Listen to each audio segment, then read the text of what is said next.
Bismillahirrahmanirrahim. Assalamualaikum warahmatullahi wabarakatuh dan selamat pagi. Salam sejahtera, salam Malaysia Madani. Kita mulakan pada pagi ini dengan menitipkan doa kepada saudara kita yang sedang berjuang di bumi Palestin dek kekejaman rejim Zionis Israel, dan sudah pastinya dari sungai ke segara, dari sungai Jordan ke lautan Mediterranean, Palestin pasti merdeka. Terima kasih kerana bersama kami di Selamat Pagi Malaysia. Pada hari ini kita terus menyokong perjuangan saudara kita di Palestin. Ya, bersama dengan Hani juga Ismail, pada waktu ini kita sentiasa menyampaikan dan menzahirkan rasa, ialah kita tahu pada setiap hari dan malah setiap hari saya sebenarnya mendapat kemas kini daripada kumpulan ataupun grup Telegram yang berikan kabar yang terkini, dan untuk makluman situasi pengumpulan yang terjadi malam semalam di utara Gaza berlaku dan dinyatakan bahawasanya penduduk Mesir pun merasai gegaran dan kesan dari Israel membedil Gaza. 80 km jauh tetap dapat rasakan tempiasnya.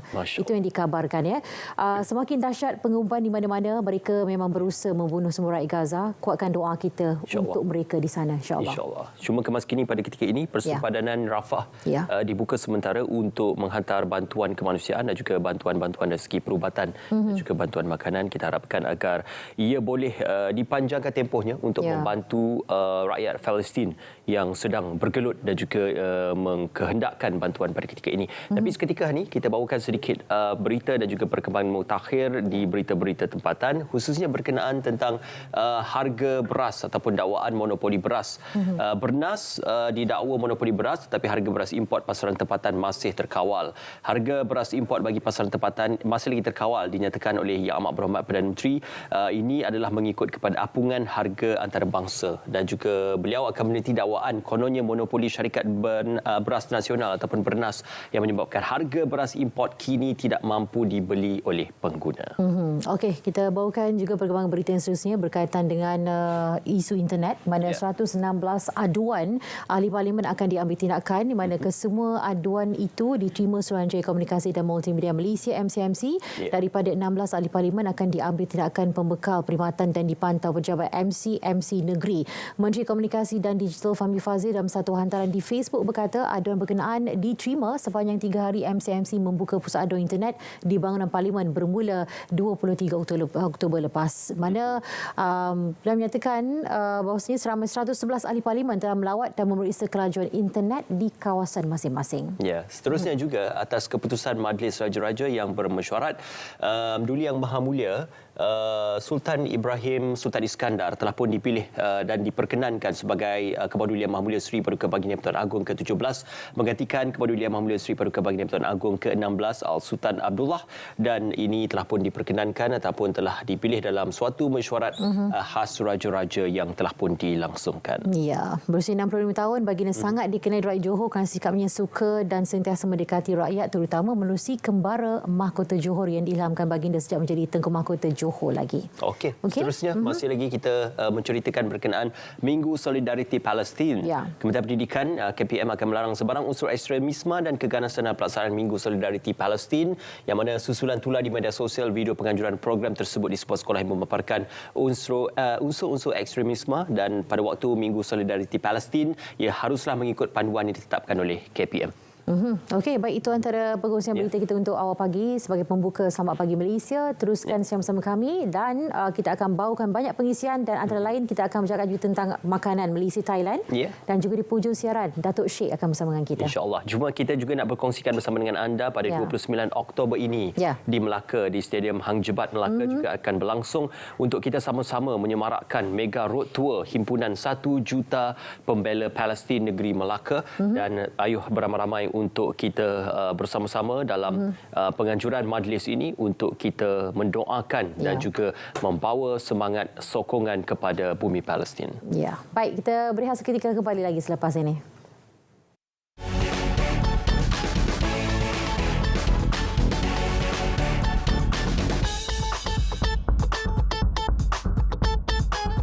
Perkhidmatan perubatan di seluruh negara memerlukan 2,000 beg darah setiap hari.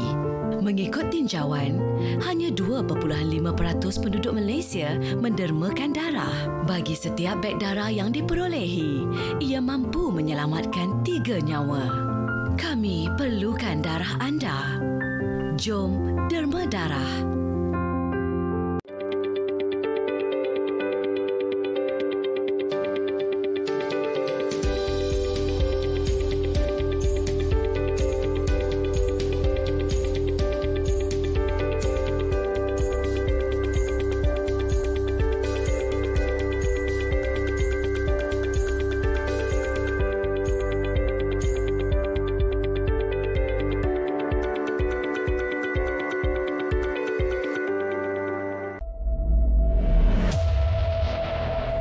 stripping Palestinians of land that rightly belongs to them.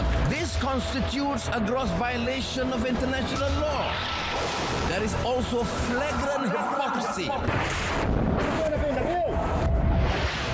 Kalau dunia tidak berupaya, ialah dunia mengizinkan pembunuhan ramai-ramai.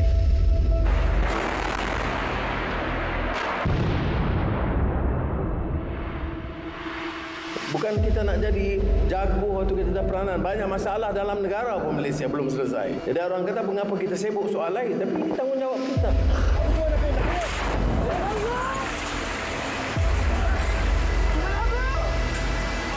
Sebab itu saya ambil waktu menemui sebanyak mungkin tokoh-tokoh daripada GCC tadi.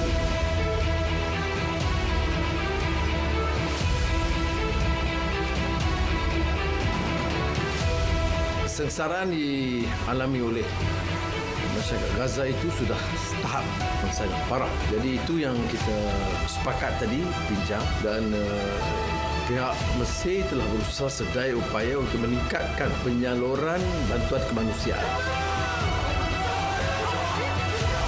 Sebagai negara yang berdaulat, yang akan pertahankan hak, yang akan perjuangkan kebebasan dan kebebasan rakyat Palestin. Hidup Palestin!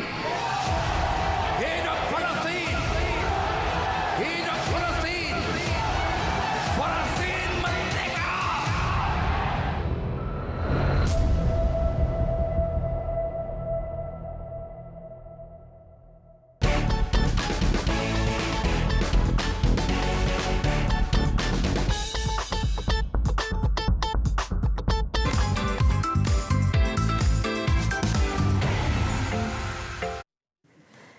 Okey, Seperti kebiasaan kita nak ke konti radio bersama dengan sahabat kita. Di Melaka FM hari ini, DJ Elfie bersedia untuk berikan perkongsian lanjut. Silakan Elfie. Ya, silakan. Bersama dengan kami di Melaka FM, semuanya di sini. Betul ke ni? Awak yakin ke? Baik, terima kasih kepada rakan pengacara Ismail Adnan dan juga Hani Hamid yang berada di studio Selamat Pagi Malaysia, Nadi Seri Pagi. Secara langsung di saluran berita RTM, My TV 123 dan di TV1. Perjalanan siaran Melaka FM untuk hari ini, edisi 28 Oktober 2023. Pastinya pagi ini bersama dengan saya, DJ Elfie, untuk segmen Gegar Pagi Hujung Minggu MFM. Selama 4 jam saya akan teman anda sehingga pukul 10 pagi. Dan pastinya hari ini menarik ya, untuk hari Sabtu. Setiap Sabtu di Melaka FM 8.30 pagi kita akan bersama dengan gabungan 3 stesen negeri FM, Johor FM dan juga Melaka FM untuk bersiaran secara langsung menerusi satu frekuensi yang sama. Pada pukul 10 hingga 2 petang pula menerusi Pesona 10.2 di hujung minggu bersama DJ C Ruby, yang mana pukul 11 pagi nanti ada Laguku Untukmu. Boleh buat permintaan lagu di WhatsApp Melaka FM. Dan selepas itu Panorama 2.5 petang bersama DJ Lia. Boleh layan Legenda Pilihan pukul 3 petang, dan di sebelah petang pula bersama dengan DJ Ain. Boleh juga bagi ucapan menerusi Hello Hello Melaka FM. Dan di sebelah malam pula pastinya bagi anda semua yang suka berkaraoke, anda boleh bersama dengan DJ Amy pada pukul 8 hingga 12 malam untuk segmen Jom Karaoke. Pastinya ini menjadi segmen yang paling menarik di Melaka FM, dan itu adalah sepanjang hari ini siarannya mengenai Melaka FM sepanjang hari ini. Dan sekarang ni saya nak kongsikan sedikitlah mengenai dengan info di negeri Melaka. Mega jelajah himpunan sejuta pembela Palestin diteruskan di Melaka pada hari esok 29 Oktober 2023, dan program tersebut turut disertai 15 pertubuhan badan bukan kerajaan NGO. Pengerusi Dunia Melayu Dunia Islam di MDI Melaka, Datuk Muhammad Ridwan Muhammad Ali berkata, seramai 10,000 orang disasar menyertai program itu yang akan berlangsung di Stadium Hang Jebat Krubong. Dan pastinya ya, himpunan sejuta pembela Palestin di Stadium Hang Jebat bukan sekadar perhimpunan 10,000 orang ya, namun menggalakkan masyarakat membaca Al-Quran dan mentadabur dengannya. Pengerusi Serantau Muslim Saudara Muhammad Hakim berkata, perhimpunan bagi menangani krisis kemanusiaan di Gaza itu akan diterjemahkan dengan pemilihan tadabur surah Musahibat. Menurutnya juga, tadabur tersebut menunjukkan salah satu cara kepada rakyat negara ini menyatakan sokongan terhadap Palestin menerusi kefahaman 7 surah berkenaan dan tidak semestinya sokongan diberikan secara beremosi. Katanya surah berkenaan diangkat sebagai formula pembebasan Al-Aqsa yang turut disebut dalam ucapan beberapa pemimpin bahawa peperangan atau peristiwa yang berlaku hari ini dan permulaan dan pengakhirannya. Baiklah, kepada anda semua yang terus bersama dengan kami, pastikan ya anda mendengarkan di 102.3 ataupun anda boleh muat turun aplikasi RTM Klik dan dengarkan kami di mana jua anda berada. Pastinya terus bersama dengan kami di Melaka FM 102.3, pastinya radio nombor 1 orang Melaka. Assalamualaikum. Kembali kepada rakan saya di studio. Silakan. Baik, terima kasih sahabat saya di Melaka FM, DJ Elfi, dan juga anda boleh ikuti Facebook mereka Melaka FM untuk mendapatkan perkongsian dan juga perkembangan lanjut. Seterusnya, kita juga nak bercakap berkenaan tentang gaya hidup sihat pekerja sihat. Perkeso atau Pertubuhan Keselamatan Sosial merupakan sebuah institusi dalam konteks perlindungan dan juga keselamatan sosial. Jadi bagaimanakah gaya hidup pekerja sihat ini dapat direkayasa dan juga dimanifestasikan? Dan untuk kita bercakap berkenaan perkara ini, saya bersama dengan Dr. Azlan Darus yang juga merupakan Ketua Bahagian Pencegahan Perubatan dan Pemulihan Perkeso. Assalamualaikum, selamat pagi Doktor. Apa khabar? Waalaikumsalam. Terima kasih Ismail. Terima kasih bersama kami dan juga terima kasih mewakili pihak Perkeso pada pagi ini. Doktor, mungkin boleh kalau kita mulakan dengan kita bercerita usaha Perkeso dalam memupuk gaya hidup aktif dan juga pekerja yang sihat ini. Baik, terima kasih.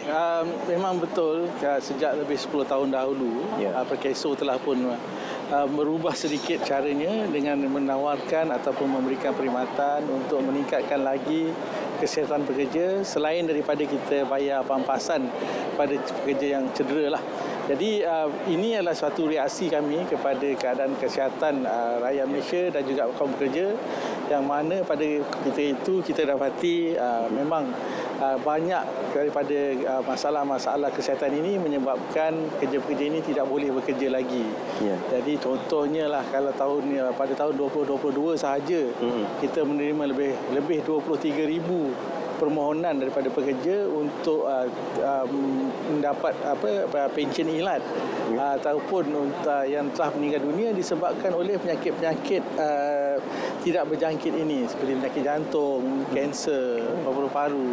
Jadi ini adalah satu perbezaan yang besar berbanding dengan zaman dahulu yang mana dulu pekerja tidak boleh bekerja disebabkan oleh kemalangan, tetapi sekarang hampir 60, kalau kita kira secara purata, hampir 63 orang setiap hari tak boleh bekerja sebabkan oleh penyakit jantung ataupun penyakit kanser ataupun stroke ataupun paru-paru, penyakit-penyakit tidak berjangkit ini.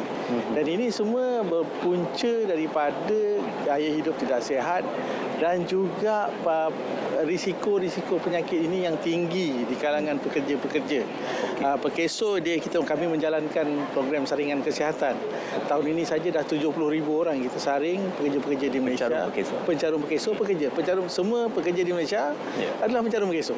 Jadi kita saring mereka dan kita dapati contohnya hampir 19% adalah mempunyai penyakit kencing manis, 28% mempunyai penyakit darah tinggi, lebih 63% mempunyai kolesterol yang tinggi. Jadi ini semua adalah risiko yang mana di masa akan datang akan menjadi beban kepada penyakit dan kesihatan pekerja-pekerja ini. Orang kata 3 serangkai itu.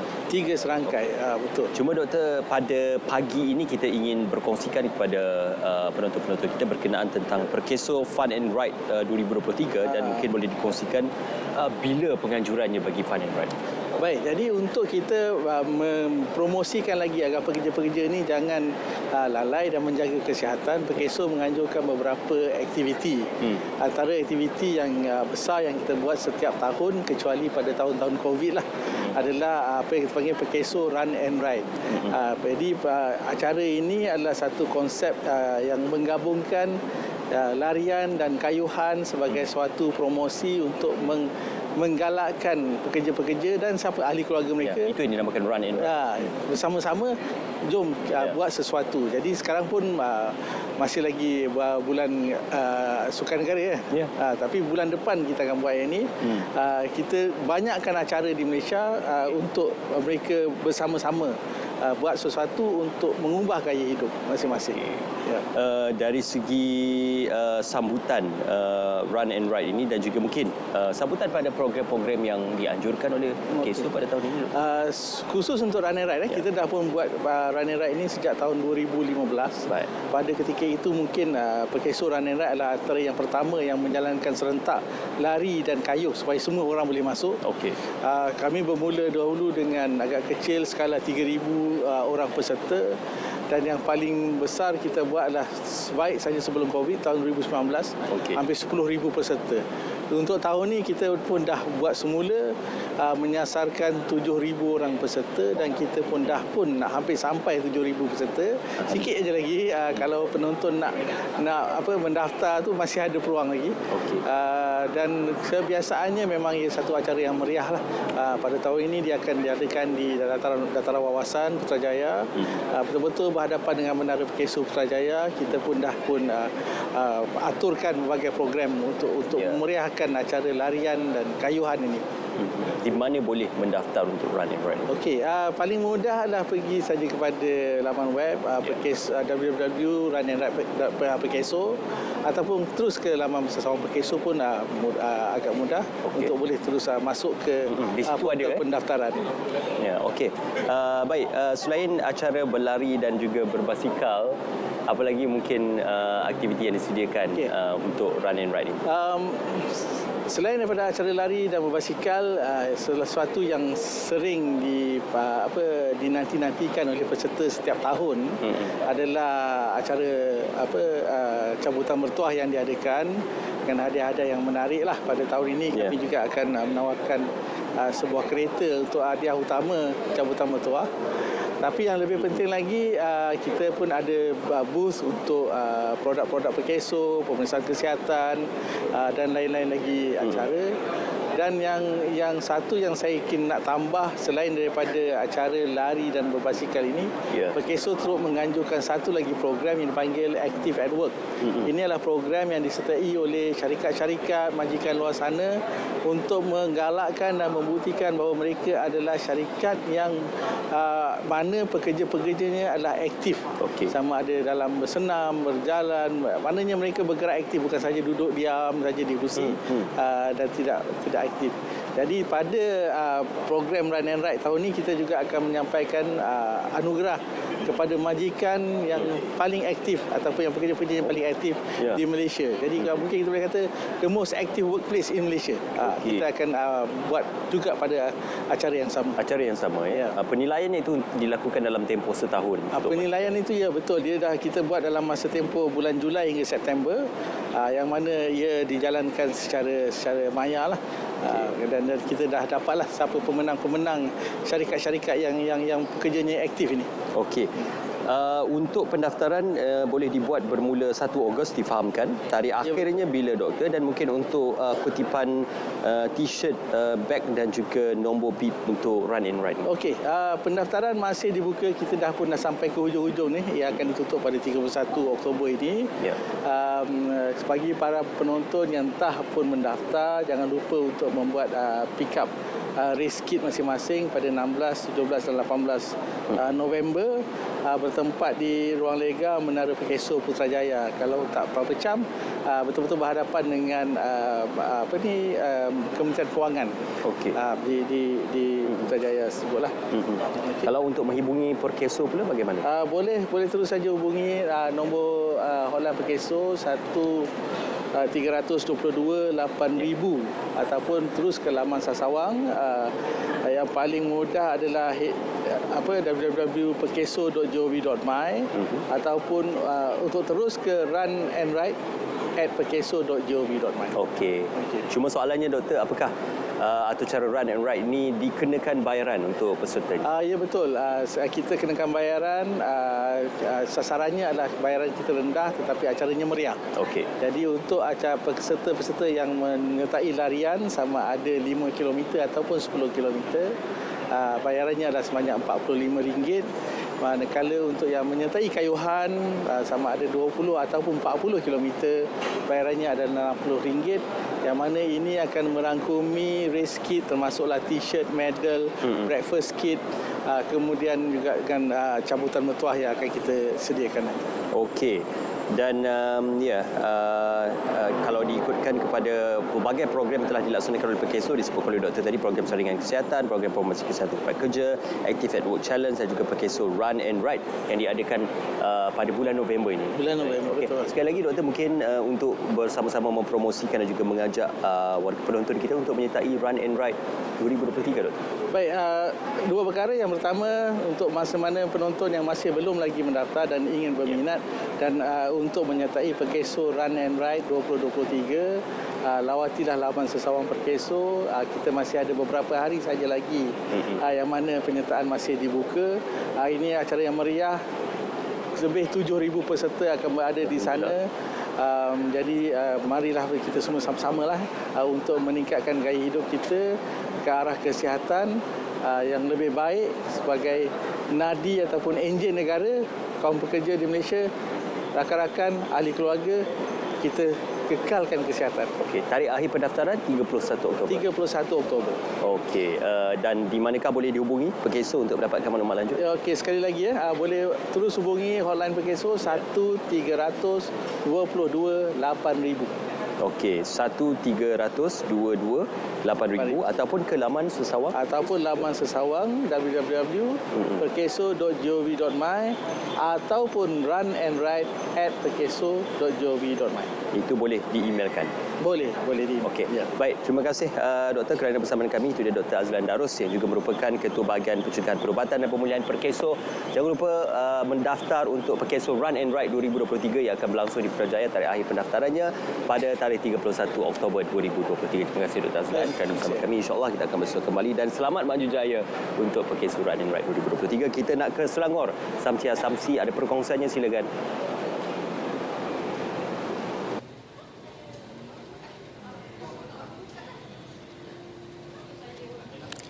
Baik, terima kasih Ismail. Saya kini berada di Setia City Convention Centre Shah Alam bagi program sambutan perasmian Hari Alam Sekitar Negara bagi peringkat negeri Selangor 2023. Dan bagi mengetahui lebih lanjut mengenai perkara ini, saya kini bersama-sama dengan Puan Nur Azia Jaafar selaku pengarah Jabatan Alam Sekitar Negeri Selangor. Apa khabar Puan? Khabar baik, Alhamdulillah. Puan, mengenai program pada hari ini, boleh Puan jelaskan dengan lebih lanjut?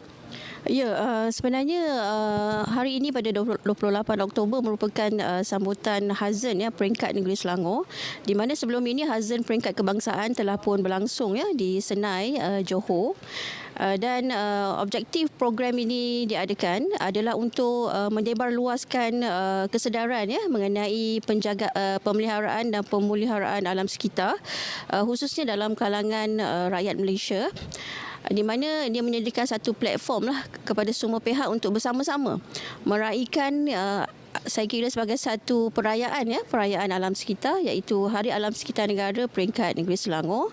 Dan untuk itu kita mempunyai dua signature program iaitu pengumpulan buangan elektrik dan elektronik ataupun kita sebut sebagai e-waste, dan juga kempen untuk menghindari penggunaan plastik sekali guna . Dan pada hari ini juga kepada target group yang golongan generasi muda, kita ada pertandingan mewarna kanak-kanak dan juga permainan snake and ladder yang bertemakan kepada alam sekitar . Dan juga kita ada juga beberapa pameran daripada pihak agensi dan juga pihak swasta. Dan juga JAS sendiri akan melaksanakan satu demonstrasi mengenai pengujian bunyi bising kenderaan bermotor . So itu antara program-program menarik yang kita laksanakan pada hari ini.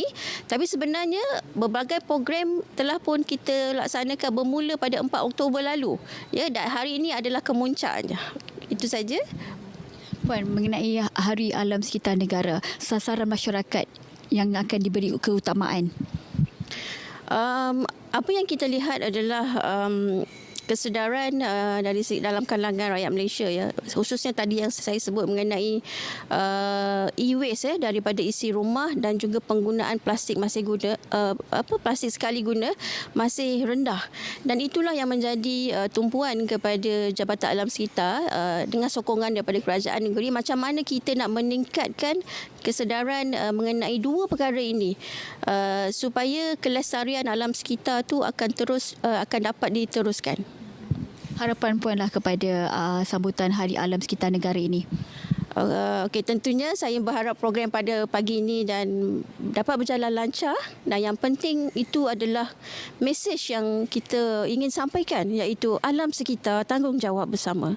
Baik, terima kasih Puan. Dan untuk makluman anda, program Hari Alam Sekitar Negara ini dapat meningkatkan masyarakat ataupun kesedaran kepada masyarakat mengenai pemeliharaan alam sekitar untuk diwariskan kepada generasi akan datang. Dan setakat itu saja laporan daripada saya. Kembali kepada Ismail dan Hani di Angkasa Puri.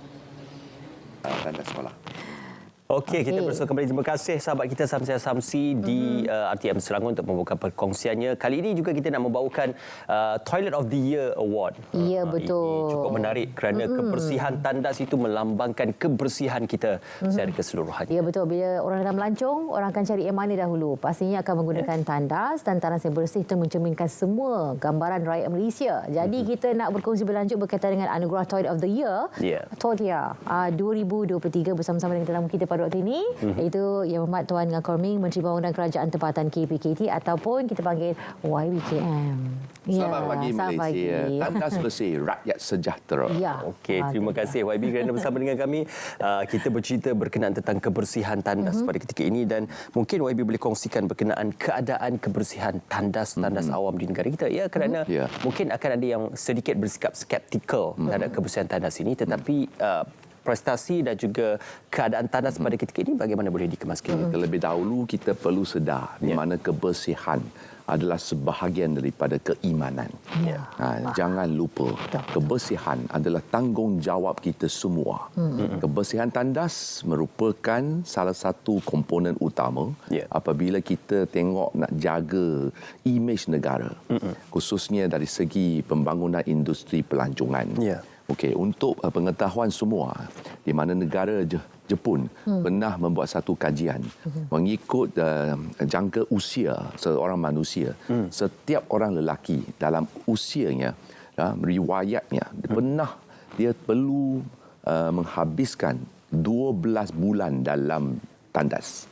Untuk wanita 14 bulan dalam tandas. Panjang sikit. Panjang sikit. Panjang sikit. Ada make up, ada lipstick, macam-macam. Tapi oleh kerana itu, dia memang merupakan salah satu aspek penting yang perlu kita tekankan. Okay? Dan di segi sudut ekonomi, di mana kebersihan tandas juga peralatan tandas juga merupakan satu industri yang bernilai berbilion-bilion ringgit. Di Malaysia ada sebuah syarikat hanya jual bidet saja. Satu tahun melebihi 1 bilion ringgit.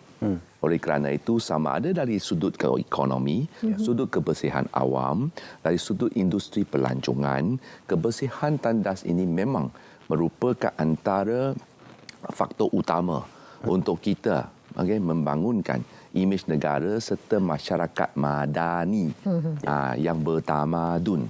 Oleh kerana itu, Kementerian KPKT buat julung-julung kalinya pada hari Isnin yang akan datang. Kita akan buat anugerah Toilet of the Year Award. Di mana negara kita mempunyai tandas awam melebihi 21,000. Setakat ini KPKT telah melakukan pelbagai usaha. Yang pertama, di seluruh PBT, kita ada sistem penarafan.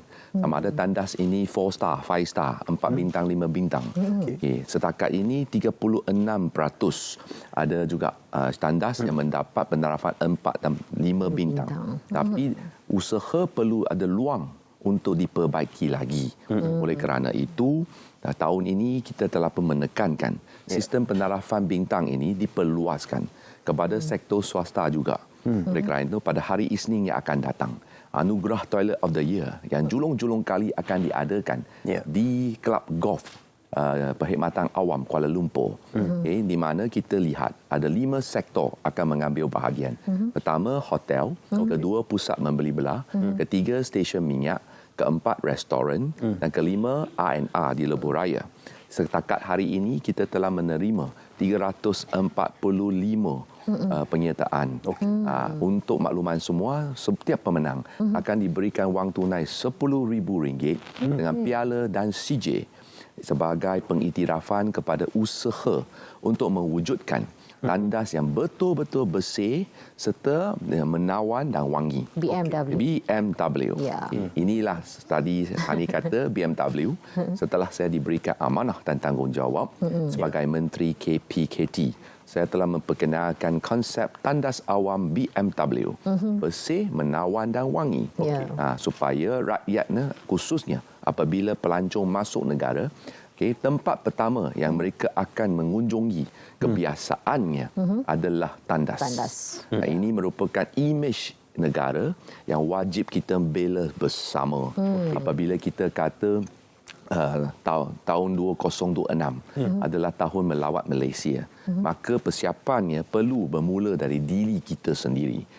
Tepuk dada, tanya serela. Kita perlu berubah sikap bagaimana kita menggunakan tandas awam. Kita haruslah memikir macam mana orang selepas kita, mereka yang pakai itu, kita harus pastikan dia sentiasa bersih, tertib dan teratur. Seperti yang dipaparkan dalam skrin yang kita lihat tadi. Bersih, menawan dan wangi. BMW katanya. Jadi kita lihat bahawasanya keperluan tandas untuk bersih itu memang sangat penting. Pertama sekali macam saya ucapkan terima kasih lah atas usaha ini sebenarnya sebab kita pun antara yang memang sangat-sangat mementingkan aspek itu. Dan kalau lihat juga untuk kali ini difahamkan melibatkan tandas awam di premis swasta. Dia belum lagi meluas keseluruhannya. Sebagai langkah permulaan, tahun ini kita buka kepada 5 kategori. Dan anugerah ini mulai tahun ini. Dia akan dianjurkan setiap tahun. Tahun depan kita ada rancangan memperluaskan skopnya kepada semua tandas awam di bawah seliaan pihak berkuasa tempatan PBT. Maka Majlis Perbandaran, Majlis Daerah, Majlis Bandaraya semua perlu mencalonkan tandas mereka untuk menang. Selepas ini kita akan memperluaskan skopnya kepada semua sekolah-sekolah di bawah Kementerian Pendidikan Malaysia. Untuk makluman semua, semalam Yang Amat Berhormat Perdana Menteri telah memperuntukkan peruntukan yang sangat besar kepada semua sekolah. Akan diberikan peruntukan 70,000 satu sekolah untuk mereka meningkatkan prasarana kebersihan tandas. Setakat ini 8,534 buah tandas sekolah telah berjaya kita baik pulih dan tingkatkan.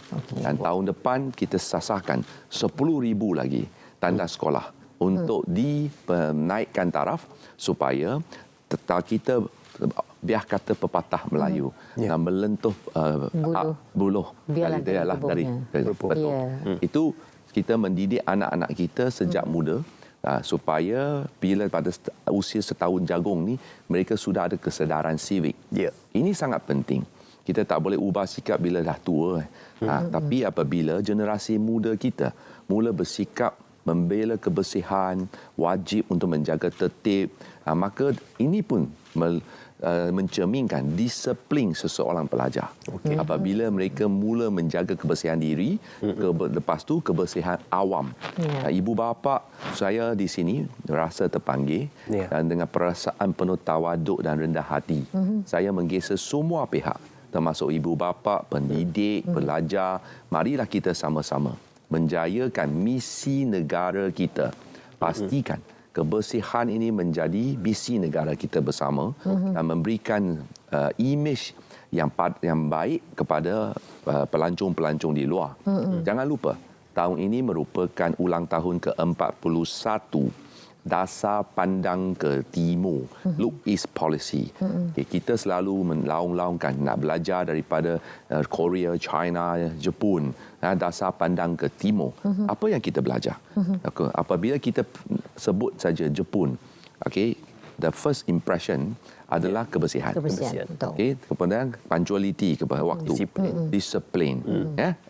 Ketiga-tiga ini, jika semua rakyat Malaysia kita dapat bersama-sama mempamerkan sikap ini, membina persepsi positif ini, alangkah baiknya di mana negara kita akan disanjung, disegani di pentas dunia. Oleh kerana itu, kita memerlukan bantuan semua pihak sama-sama menjayakan misi nasional Malaysia Madani. Okey. YB, bagaimana pula kriteria pemilihan untuk anugerah Toilet of the Year dilakukan? Ini memang ada kriteria yang sangat ketat. Kita ada lawatan kepada tapak, ada sistem audit, kita ada juri, ada 9 orang juri. Semua yang masuk dalam penyertaan, di mana juri yang akan melawat calon-calon untuk, bukan senang, di seluruh negara. Sebab itu dia ada penarafan mengikut markah, sistem markah yang ketat. Oleh kerana itu, saya boleh yakin pada hari Isnin nanti, apabila Toilet of the Year Award ini diumumkan, kita akan tunjukkan contoh yang baik bagaimana tandas ini dapat bukan saja harum, dia mengharumkan nama negara. Ya, itu dia. Berfikir kalau kita pasal tandas yang bersih, harus juga lengkap. Sebab kadang-kadang kita tengok tandas tu bersih tetapi ada yang tak lengkap. Kadang-kadang sabunnya tak ada. Adakah ini juga akan diambil kira juga? Mesti. Seperti yang dipaparkan dalam TV sekarang kita boleh lihat, tandas ini memang semuanya bukan saja bersih, menawan dan wangi. Sekarang ini kita pun saya nak ambil satu lagi langkah selain daripada BMW. Now the next stage is smart toilet. Smart toilet. Itu bermaksud kita masuk saja, tak nampak lagi lah bidet, tapi semua automation dan juga dengan AI supaya dia boleh kawal penggunaan air untuk elakkan pembaziran air. Kita masuk saja, dia di bawah cermin, dia ada tempat mencuci tangan, ada blower, ada sabun. Tapi pipe-pipe tak nampak, semua hidden, sembunyi di belakang cermin. Dan cermin tu, tandas sekarang smart toilet, apabila kita depan cermin, bawah ni pun boleh jadikan luang iklan untuk syarikat-syarikat membuat promosi. Smart toilet ini memang antara industri yang sangat besar, dijangkakan nilai pasarannya melebihi 10 bilion ringgit setahun. Oleh kerana itu, sekiranya kita semua dapat memupuk, bayangkan berapa peluang pekerjaan berpendapatan tinggi yang dapat diwujudkan. Apabila kebersihan, objektif utama saya adalah untuk pastikan supaya kebersihan menjadi kebudayaan kita. Ini adalah antara intipati yang penting sebagai bangsa Malaysia yang tersohor. Apabila kita nak orang menghormati kita, pimpinan melalui teladan. Oleh kerana itu sangat penting kita menunjukkan contoh yang baik, teladan yang baik. Kata pepatah Melayu, teladan dijadikan yang baik dijadikan teladan, yang buruk dijadikan sempadan. Apakah mungkin ia akan dijadikan acara tahunan? Dia akan jadikan acara tahunan mulai tahun ini juga. We walk the talk, we care, we love and we deliver. Itu penting. Apabila kementerian menekankan pentingnya, maka semua PBT di negara kita ada 155 PBT pihak berkuasa tempatan. Maka tak kiralah sama ada majlis daerah, majlis perbandaran, majlis bandaraya. Kita ada lagi satu dasar baru untuk makluman semua. Mulai 1 hari bulan Januari tahun depan untuk 20 kawasan bandaraya seperti DBKL, Majlis Bandaraya Shah Alam, Majlis Bandaraya Ipoh. Mana-mana FMB sekiranya tandas mereka gagal mencapai tahap bersih menawan wangi iaitu BMW, kemungkinan besar lesen tidak akan dikeluarkan. Mulai tahun 2025 untuk kawasan majlis perbandaran. Untuk majlis daerah 2026. Maka kita sudah pun ada strategi, ada langkah, ada roadmap. Hala tujunya sangat jelas. Tidak ada alasan. Sebenarnya saya dah buat pengumuman ini pada bulan Januari tahun ini.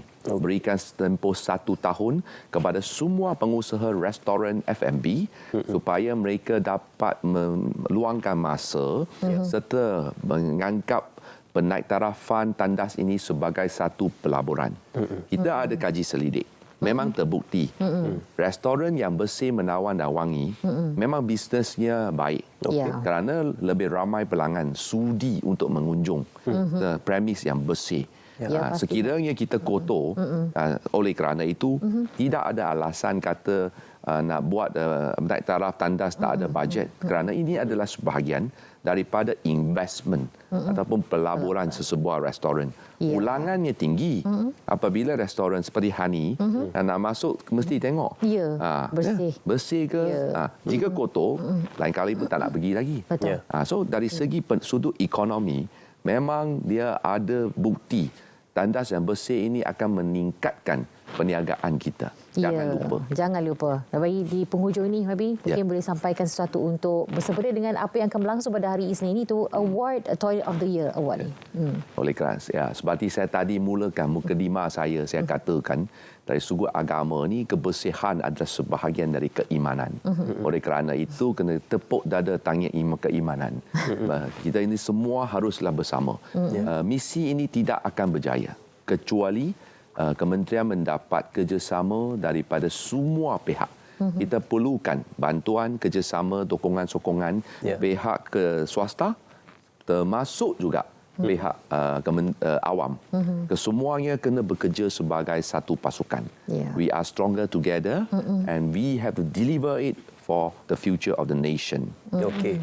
Terima kasih YB kerana bersama kami dan juga selamat maju jaya diucapkan kepada peserta-peserta Toilet of the Year Award 2023. 5 kategori yang akan dipertandingkan, termasuk juga badan-badan swasta. InsyaAllah akan menghasilkan suatu sikap dan juga budaya rakyat Malaysia yang mementingkan kebersihan, disiplin dan juga mementingkan berkenaan tentang isu-isu kebersihan tandas. Okey, baik. Dan kita berehat seketika untuk waktu ini dan kita akan bawakan pada anda cerita dari Sarawak pula, daripada Sarawak bersama dengan Vanessa. Jadi apakah perkongsiannya? Silakan.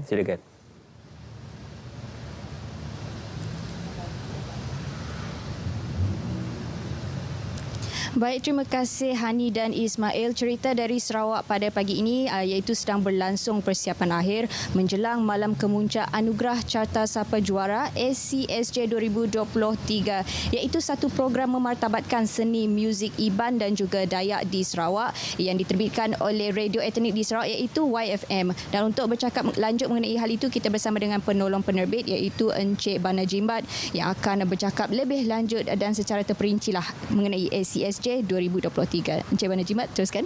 Ya, terima kasih.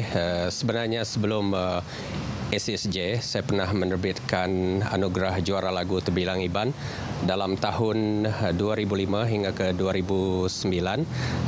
Dan mulai dari pada tahun 2014 ditukar kepada SCSJ. Manakala penerbit seterusnya ialah Cik Monica Midi. Dan antara objektif SCSJ adalah untuk mengetengahkan penglibatan penyanyi, pencipta lagu, penulis lirik agar SCSJ mampu menjadi penanda aras kepada industri muzik Dayak, khususnya industri muzik Iban, dan malah adalah merupakan platform yang terbaik untuk memetabatkan industri muzik Iban di Sarawak khususnya. Okey, Encik Bana mungkin juga boleh kongsikan berkenaan dengan penyertaan, apakah hadiah yang menanti pemenang pada malam ini dan apa lagi antara kategori yang dipertandingkan untuk SCSJ 2023. Untuk malam anugerah carta lagu carta industri ASJ sebenarnya seramai 12 orang finalis akan berentab pada malam ini, 11 orang finalis solo dan satu kumpulan ataupun band manakala hadiah yang menanti adalah RM53,000 hadiah keseluruhan untuk dengan 7 kategori. Untuk juara lagu akan membawa pulang hadiah wang tunai RM10,000 dan trofi, manakala naib juara akan membawa hadiah wang tunai RM8,000 dan trofi, dan tempat ketiga RM5,000 dan trofi. Di samping itu, semua finalis akan mendapat bayaran penyertaan mulai dari ACSJ pertama hingga ke hari ini. Maksudnya mereka tidak balik tangan kosong lah. Di samping itu, kategori lain yang turut dipertandingkan adalah kategori lirik terbaik dan vokal terbaik. Di samping itu ada satu lagi kategori, iaitu kategori lagu paling popular. Dan untuk makluman, malam ini kita ada menjemput kumpulan Tajuk Remaung yang menjuarai SSJ 6 di Miri dalam tahun 2019 ya. Untuk peminat industri muzik Iban khususnya di Sarawak yang berada di luar Kuching yang tak dapat hadir ataupun menonton bersama ataupun datang secara fizikal ke venue kita di RTM Kuching, kita mohon sebab ada radio rasmi kita iaitu YFM, dan di samping itu mereka boleh follow kita di FB YFM dan Sarawak FM. Di samping itu boleh mengikuti kita di RTM Click dan YouTube juga, Instagram dan TikTok ya. Jadi sekali lagi saya merayu kepada peminat industri muzik di Sarawak khususnya, jangan lupa ikuti SCSJ ke-7 malam ini bermula dengan red carpet 6.45 akan disiarkan secara live di FB juga ya. Dan untuk malam anugerah kita akan siarkan secara live mulai dari pukul 8 malam di channel YFM dan RTM Click dan FB YFM juga. Okey, baik. Terima kasih Encik Bana Jimbat, dan itu saja masa yang kita ada sebenarnya untuk membawakan perkongsian dari Sarawak. Dan jangan lupa kepada anda yang berada di sekitar Bandaraya Kuching untuk datang ke RTM Sarawak pada pukul 6.30 ini kerana acara Red Carpet bermula pada 6.30 dan acara anugerah bermula pada pukul 8 malam nanti. Jadi saya Vanessa Mering, kita teruskan dengan perkembangan seterusnya di Kota Media. Terima kasih Vanessa untuk perkongsian yang dibawakan dari Cerita Pagi Sarawak. Seterusnya juga kita akan belajar ya bagaimanakah kaedah penyediaan dan juga variasi makanan Malaysia Thailand. Sudah pasti anda juga mengembari bagaimana the mixture ataupun gabungan makanan Malaysia Thailand itu merupakan suatu manifestasi kepada bagaimana hubungan antara negara jiran ini dapat dipertingkatkan melalui makanan. Jadi Hani akan membawakan kita bagaimanakah rasa authenticity keaslian makanan Thailand dan juga Malaysia. Jadi kita terus saja bersama dengan Hani. Silakan. Baik, terima kasih Ismail. Ya, sekarang saya nak berkongsi tentang eksplorasi masakan ataupun makanan Malaysia Thailand. Memang kita tahu kalau Malaysia ni memang tak larilah. Kita memang dah ada selera tekak tu kan. Goreng-goreng je cari kedai Thailand sebagainya. Tapi seronoknya bila adanya Malaysia Thailand Halal Food Festival yang dah jadi satu jenama yang besar yang dibawa sebagai MATAF jadi kita nak bersama-sama dengan pengarah MATAF sendiri di mana Tuan Dinas Haji Muhammad Nazri Abdullah, dan juga kita ada Siti Nur Hasina Muhammad Junid, pengusaha makanan Thai, dan juga Duta MATAF. Ni kata chef duta pecah panggung. Chef yang jamin chef pecah panggung. Ya, betul. Itu dia. Okey, assalamualaikum, selamat pagi semuanya. Ya, waalaikumsalam. Yes. Amboi, semangat betul chef. Semangat Plastin dan juga MATAF. Ya, betul. Sama-sama. Dan sama kita nak tanyalah kepada mana berkenaan dengan MATAF sendiri. Kalau ikutkan ini dah penganjuran kali ke berapa nak masuk November ni kan nanti kan? Ya. Ini dah tak terbilang lah. Dah tak terbilang. Sebab kita MATAF ni dia di Lembah Kelang kita bermula daripada tahun 2016 sehingga sekarang. Masa PKP itulah kita break sekejap. Dan kita sentiasa menolong membantu peniaga-peniaga kita. Jadi makanya MATAF tu tak berhenti langsung. Sekarang ni kita sedang berlangsung di Giant Putra Heights yang bermula semalam 27 Oktober sehingga 5 November nanti. Hari ini merupakan hari yang kedua kita di Giant Putra Heights. Okey, baik. Kita tengok kalau kat baju ni nampak ni. Boleh tak kita kongsi sikit ni projek apa ni sebenarnya ni? Okey. Ini sebagai solidariti keprihatinan MATAF dengan rakyat Palestin. Maka hari ini kita lancarkan tabung, dan juga pada petang ini kita ada jemputan khas yang kita bawa khas dari Pulau Pinang. Tuan Haji Ilham bin Hashim sebagai penceramah kita pada petang ini yang akan menceritakan tentang Gaza. Pengalaman dia ketika dia berada di Gaza, bagaimana dia masuk dalam terowong bawah tanah, macam-macam lah cerita yang cukup menyayat hati. Untuk tujuan dia tu kita pada petang ni kita nak lancarkan tabung untuk Palestin. Ya, betul. Yalah, kita sebab kita macam mana pun kehidupan tu perlu diteruskan. Kau kadang-kadang chef boleh kongsi sikit lah, sebab kawan kata kan, kita tengah sedih-sedih ni, orang kita buat makan-makan dan sebagainya. Macam chef sekali sebab memang dalam bidang makanan. Ya, betul. Sebenarnya kita hidup mesti nak makan kan. Makan untuk hidup dan sebagainya kan. Tapi yang sana tu dengan adanya perniagaan hasil-hasil daripada kami ni, kami dapat juga menyumbang kepada saudara-saudara kita di sana tu. Itu cara kami untuk malahan bukan saja untuk Palestin, kami juga untuk asnaf, anak yatim dan sebagainya. Itulah objektif kami berniaga. Selain itu menjaga rezeki dan juga kami dapat beramal. Ya, insya-Allah. Macam chef yang Jamil sendiri memang jadi duta untuk Mataf ni kan? Dah lama dah, ada 2016. Hai, dari awal sampai orang kata pecah panggung tu. Ya Allah, memang pecah panggung habis dah. Dah habis dah. Okey, cek tengokkan yang jom kita pergi. Antara menu yang terdapat di Mataf. Antara menu yang terdapat di Mataf. Yang antara, bosku antara dia ada hampir 500 menu. Oh, ada 500 menu. Okey, jadi kalau kita Mataf memang hebatlah. Ya, kalau ikutkan. Ini antaranya adalah kerabi pancake. Itu memang ni wajib. Wajib. Sebenarnya benda ni mudah, tapi sebabkan Mataf ni orang akan datang tak payah nak pergi kerabi dah. Datang sini je. Ini dia. Ini dia. Oh, ini. Ini rasa ni. Ini memang owner dia. Okey, nak tanya kepada pemiliknya. Ni antara menu-menu yang memang ada dan confirm ada, mesti ada lah untuk bila ada cerita pasal makanan tadi. Kongsi sikit antara hidangan-hidangan yang ada disediakan ni. Boleh kongsikan kami. Bismillah. Pancake ni saja ada lebih kurang 20 jenis. Wah, boleh 20 buat. jenis. Kita boleh buat 20 jenis. Habis dah daya ai.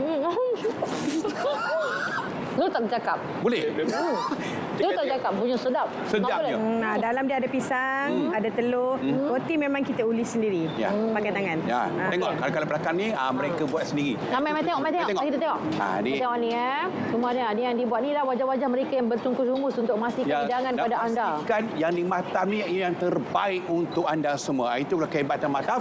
Makan kami dijaga dengan sebaik mungkin dan disahkan halal 100%. Yes, alhamdulillah. Endok Pak Chef Yang Jamil. Pastikan awak semua datang ramai-ramai ke Mataf ni sebab makanan kami ni bersih, toyib dan halal. Confirm. Confirm. Masih meletup.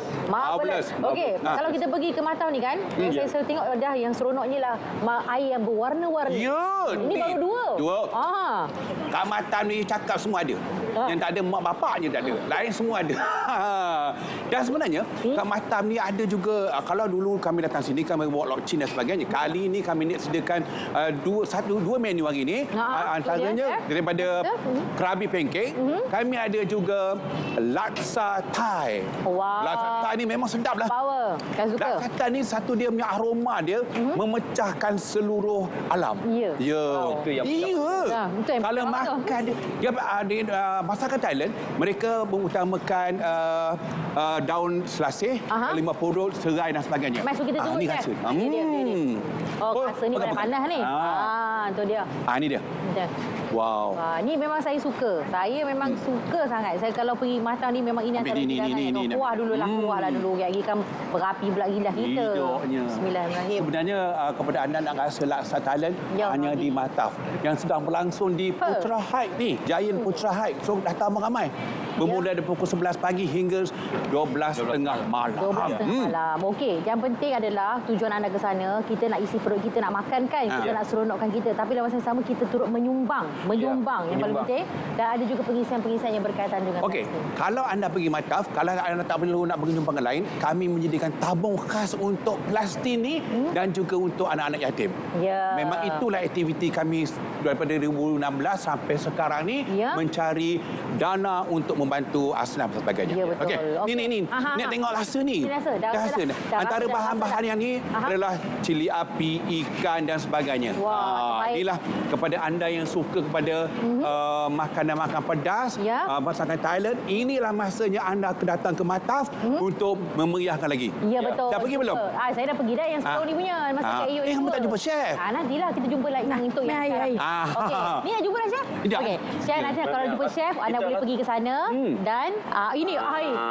Ini yang terbaik. Itu green. Ini air dia. Wah, ini saya ada bunga memang ada Ya, memang ada. Ini bunga hidup boleh terima. Kalian di Thailand kita terkenal dengan hiasan-hiasan menarik. Kalau anda datang ke Thailand, kompon hiasan dalam Mataf tu memang macam tadi kat Thailand. Okey, jadi jangan lupa nak pergi ke Mataf dan jumpa nanti sendiri pada Siti Nurhasina ni, dapatkan makanan yang disediakan dan juga hari ini. Terima kasih banyak.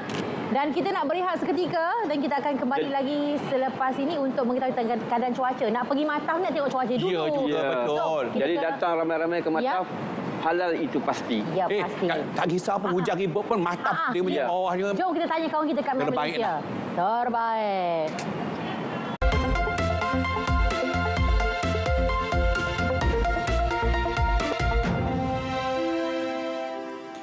Assalamualaikum dan salam hormat. Kembali bersama Jabatan Meteorologi Malaysia untuk informasi cuaca yang terkini. Baiklah, kita mulakan laporan cuaca pada pagi ini dengan melihat terlebih dahulu paparan carta angin permukaan, dan dapat dilihat rantau negara kita menerima pengaruh angin dari arah pelbagai hala dengan kelajuan kurang daripada 30 km per jam. Oleh itu, Met Malaysia tidak mengeluarkan sebarang amaran yang kencang dan juga laut bergelora buat masa ini. Namun, keadaan angin pelbagai hala ini telah menyebabkan keadaan penumpuan angin berlaku di bahagian utara dan juga pedalaman semenanjung Malaysia, juga melibatkan bahagian pedalaman negeri Sarawak dan juga Sabah. Dan keadaan penumpuan angin ini boleh menyebabkan keadaan cuaca yang lembap di sebelah petang nanti. Baik, sebelum itu kita lihat dahulu paparan imej kamera radar bagi tinjauan cuaca semasa. Dan dapat diperhatikan keadaan cuaca lembap dilihat sedang berlaku di bahagian perairan rantau negara kita, yang mana keadaan hujan seteribut petir dilihat sudah mula memasuki di satu dua tempat melibatkan di pesisir pantai negeri-negeri pantai timur semenanjung Malaysia. Keadaan hujan ini dijangkakan boleh berlarutan sehingga ke tengah hari nanti. Di lain-lain kawasan, keadaan cuaca adalah mendung dan tiada hujan buat pagi ini. Begitu juga di negeri Sabah dan juga Sarawak, keadaan cuaca dilihat cerah dan tiada hujan pada pagi ini, dan dijangkakan keadaan ini boleh berlarutan sehingga ke tengah hari nanti. Menjelang petang nanti pula, keadaan cuaca lembap boleh berlaku terutamanya melibatkan bahagian utara dan juga pedalaman semenanjung Malaysia. Melibatkan negeri Perlis, Kedah, Pulau Pinang, Perak, Kelantan, Terengganu, Pahang, pedalaman negeri Selangor, Negeri Sembilan, Melaka dan juga di negeri Johor. Keadaan ini dijangkakan boleh berlarutan sehingga ke malam nanti. Begitu juga di bahagian pedalaman negeri Sabah dan juga Sarawak, yang ianya juga dijangkakan boleh berlarutan sehingga ke awal malam nanti. Baik, ini sahaja yang dapat saya kongsikan buat pagi ini. Jangan lupa untuk ikuti kami di laman sosial seperti yang telah tertera. Sekian dahulu dari saya, Khairatun Nisa Syamsuddin. Assalamualaikum dan salam Malaysia Madani.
Okey, Desire, itulah dia IBA Perfume. Okey, kita bersama dengan Iqbal. Apa khabar Iqbal? Sihat, alhamdulillah. Alhamdulillah. Masuk tadi dah bau wangi. Alhamdulillah. Terima kasih Iqbal bersama kami pada pagi ini. Apa yang kita nak kongsikan dengan penonton kita pada pagi ini, Iqbal? Ya, pertama sekali terima kasih juga kepada pengacara kita, dan ini adalah hari yang esok saya akan berangkat ke Korea untuk sambung lagi belajar untuk beberapa hari. Jadi tuan-puan kena cepat-cepatlah untuk kali terakhir mungkin saya akan bersiaran ini. Kita akan berhenti dulu. Jadi memandangkan stok pun tidak ada banyak. Jadi tuan-puan, saya ingin memperkenalkan kepada tuan-puan bagaimana IBA Perfume, bagaimana sejarahnya. Jadi supaya tuan-puan membeli itu tahu apa informasinya. Jadi saya alhamdulillah dah pergi belajar juga tentang minyak wangi ke lebih 30 negara dan mengumpulkan juga lebih daripada 200 jenama minyak wangi antarabangsa. Itu satu pencapaian sangat besar yang mana saya pergi ke Dubai, ke Shanghai, ke Jepun juga baru pulang, ke Thailand, Indonesia, Brunei, negara Arab juga untuk mendalami tentang minyak wangi. Dan ini adalah salah satu inspirasi saya ketika saya berada di Dubai, di antara hotel yang termahal di dunia, menginap di sana, dan saya melihat ada butik-butik yang kecil itu menjual minyak wangi yang sangat mahal harganya. Di situ saya kata saya nak juga terbitkan untuk orang Malaysia supaya kita tahu bagaimana bauan yang antarabangsa begitu kan. Dan terhasillah IBA Perfume yang kita buat untuk lelaki dan juga wanita boleh pakai. Dan tuan-puan, hari ini tuan-puan kena cepat sebab saya akan berhenti bersiaran dulu. Tuan-puan ambil nombor telefon dan kita akan berikan hadiah kepada 40 orang terawal. Ini hadiahnya sahaja. Ya, ini hadiah dia. 40 orang je Iqbal, Ya, ada banyak design yang kita berikan, tetapi hanya 40 orang terawal saja beg tangan yang cukup mewah ini. Jadi tuan-puan, paling penting adalah simpan nombor WhatsApp yang tertera 012-733-4444 dan harganya sangat murah. Nanti saya akan bagi tahu kan. Jadi sepanjang saya membuat minyak wangi, saya sangat mementingkan wangiannya tidak pening apabila dipakai. Dan saya yakin ramai tuan-puan di sini mengalami yang sama seperti saya bila terhidu bau yang terlalu kuat dan terlalu menyengat tu akan pening dan muntah. Sama seperti saya. Jadi itu yang saya cukup memahami, dan kita nak bila kita pakai lama dia tidak hapak. Paling penting mesra muslim, dan harga yang kita berikan hanya RM170. Apa yang tuan-puan akan dapat adalah 2 botol minyak wangi. Ini boleh dipakai 4 ke 5 bulan. Besar saiznya 50 ml setiap satu, dan kedua-dua ini boleh dipakai untuk lelaki dan juga wanita. Cara nak dapatkan hanya WhatsApp saja. Cepat-cepat ambil gambar yang tertera sekarang dan WhatsApp saja. Kalau hubungi saya tak sempat nak jawab. Dan hanya 40 orang terawal sahaja akan menerima hadiah beg tangan yang pelbagai design yang kita sediakan. Itu termasuk Sabah Sarawak juga kita dah tangguh. Kalau ikutkan pembeli Sabah Sarawak 60% pembeli daripada Sabah Sarawak, dan penghantaran ke Sabah Sarawak kalau ikutkan memakan kos RM27. Tetapi kita dah tanggung sebenarnya. Jadi begitulah yang kita dah utamakan semua untuk pembeli, dan kita tak ada ejen, tak ada stokis, hanya di sini saja kalau nak dapatkan WhatsApp.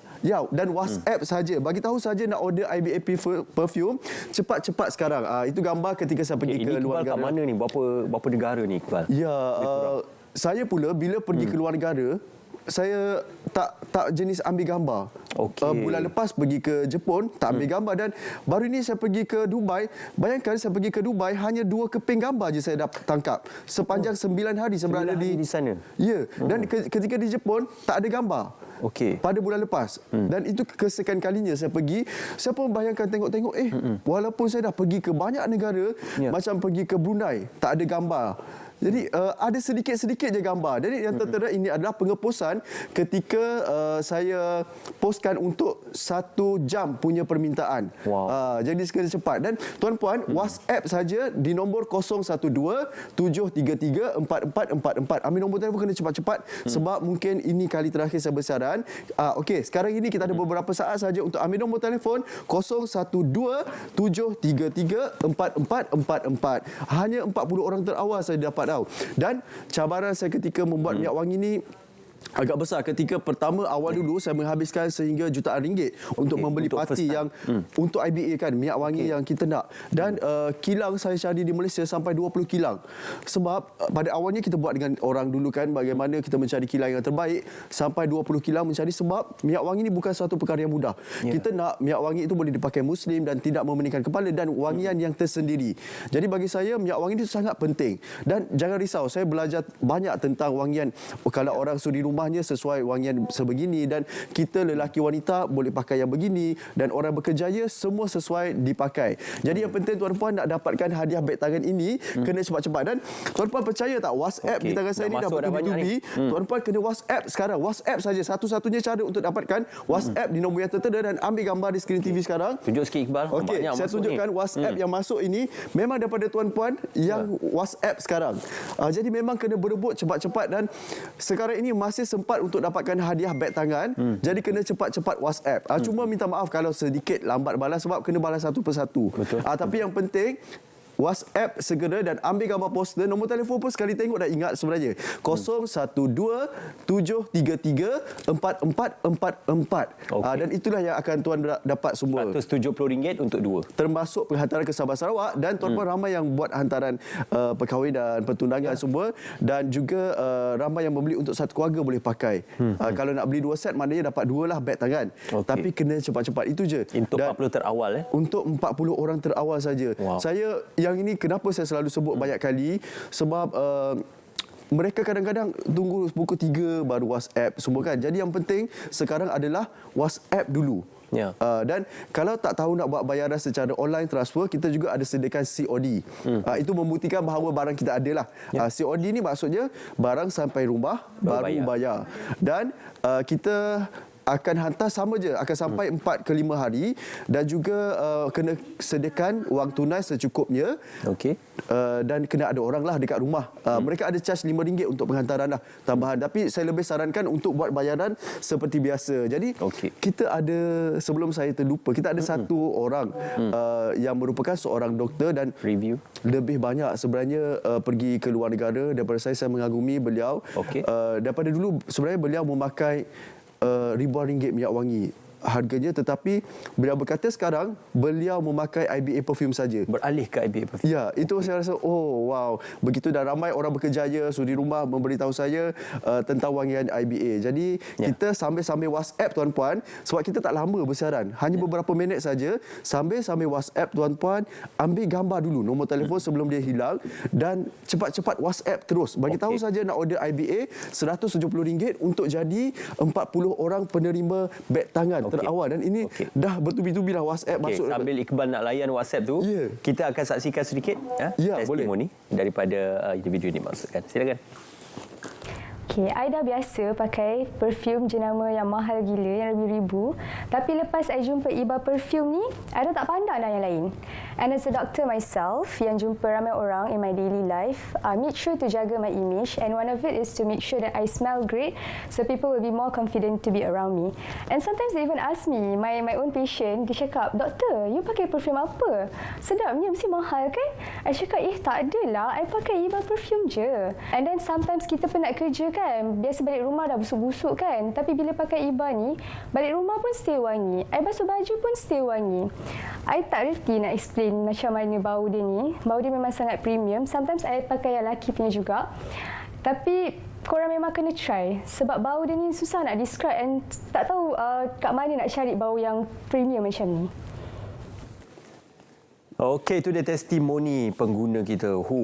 Daripada menggunakan perfume yang ribuan ringgit beralih ke IBA perfume. Betul. Saya pun bersyukurlah sebab ramai juga artis yang tidak tahu ini sebenarnya produk IBA.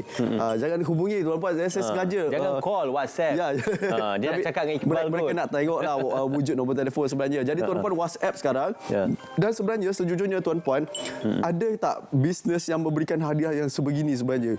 Saya bisnes tanpa ejen, tanpa stokis, sebab menjaga premium sebuah produk. Tak jual di mana-mana pasaran. Saya dah berniaga sepanjang 8 tahun perniagaan saya sampai sekarang pembelinya adalah daripada RTM sebenarnya. Jadi tuan-puan, beg yang kita berikan bukan dia beg biasa tapi memang kena cepat. Sebab dulu saya pernah mengalami kerugian, saya bagi semua orang yang beli. Pada akhirnya saya tengok kenapa negatif? Sebab beg kos yang sangat tinggi. Sehingga sekarang saya menghabiskan sehingga lebih RM500,000. Sejujurnya saya boleh tunjuk resit sebenarnya membeli hadiah sahaja. Dan bayangkan betapa banyak dalam perniagaan saya dah lama kan. Hadiah saja. Hadiah saja. Belum lagi modal minyak wangi semua. Jadi tuan-puan, esok saya dah berangkat ke Korea. Sementara dapat ini belilah sekarang. Dan kita akan postkan segera untuk dapatkan 50 orang terawal. Jadi tuan-puan, saya teringatlah, saya nak berceritalah bagaimana dulu ketika saya pernah berehat daripada belajar, daripada SPM, daripada STAM, saya sekolah Arab dulu kan. Okey. Jadi malu. Saya malu nak cakap. Sekolah mana tu? Sekolah mana tu malu rasa nak cakap sekolah Arab tu sebab banyak kontroversi. Okey. Jadi ketika saya berhenti belajar seketika sambung ke universiti tu, saya pernah bekerja di kedai makan. Basuh pinggan di kedai pasar malam semua kan. Jadi ketika itu saya ingat gaji saya cuma RM800 satu bulan. Tetapi saya berjaya membeli minyak wangi berharga RM500. Wow. Sebotol saya kumpul duit. Kumpul bukan beli telefon ya, beli minyak wangi kerana saya begitu minat dan sampailah sekarang saya membeli ada yang sebotol. Tuan-tuan boleh tengok di WhatsApp saya membeli yang harga RM2,000. Kesempatan kita yang ringkas saja Iqbal, terus kembali untuk nombor WhatsApp ni. Okey, tuan-puan, dengan harga RM170 tuan-puan akan dapat 2 botol minyak wangi yang boleh dipakai untuk lelaki dan juga wanita dan hanya kepada 40 orang terawal. Jadi ada beberapa saat saja lagi untuk ambil nombor telefon 012-733-4444. WhatsApp saja adalah caranya menjadi 40 orang terawal akan dapat 2 botol minyak wangi beserta hadiah beg tangan pelbagai desain. Bagi tahu saja nak order IBA perfume. Di nombor yang tertera. 40 terawal saja. 40 orang terawal. Terima kasih Iqbal bersama kami. Terima kasih IBA perfume. Selamat ke Korea untuk esok katanya. Terima kasih. Saya suka outfit tu. Terima kasih Iqbal bersama dengan kami. Kita nak ke Melaka untuk cerita Pagi Melaka. Silakan Melaka, apakah antara perkongsiannya Amalina? Silakan.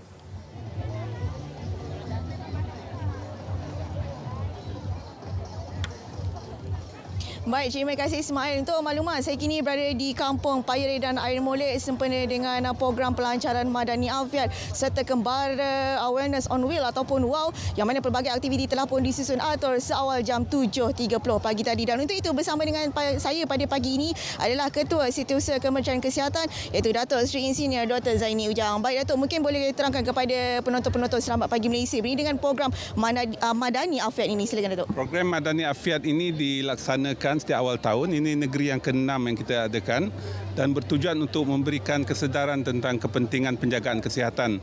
Kita ada buat banyak program touch point, antaranya program lawatan daripada rumah ke rumah.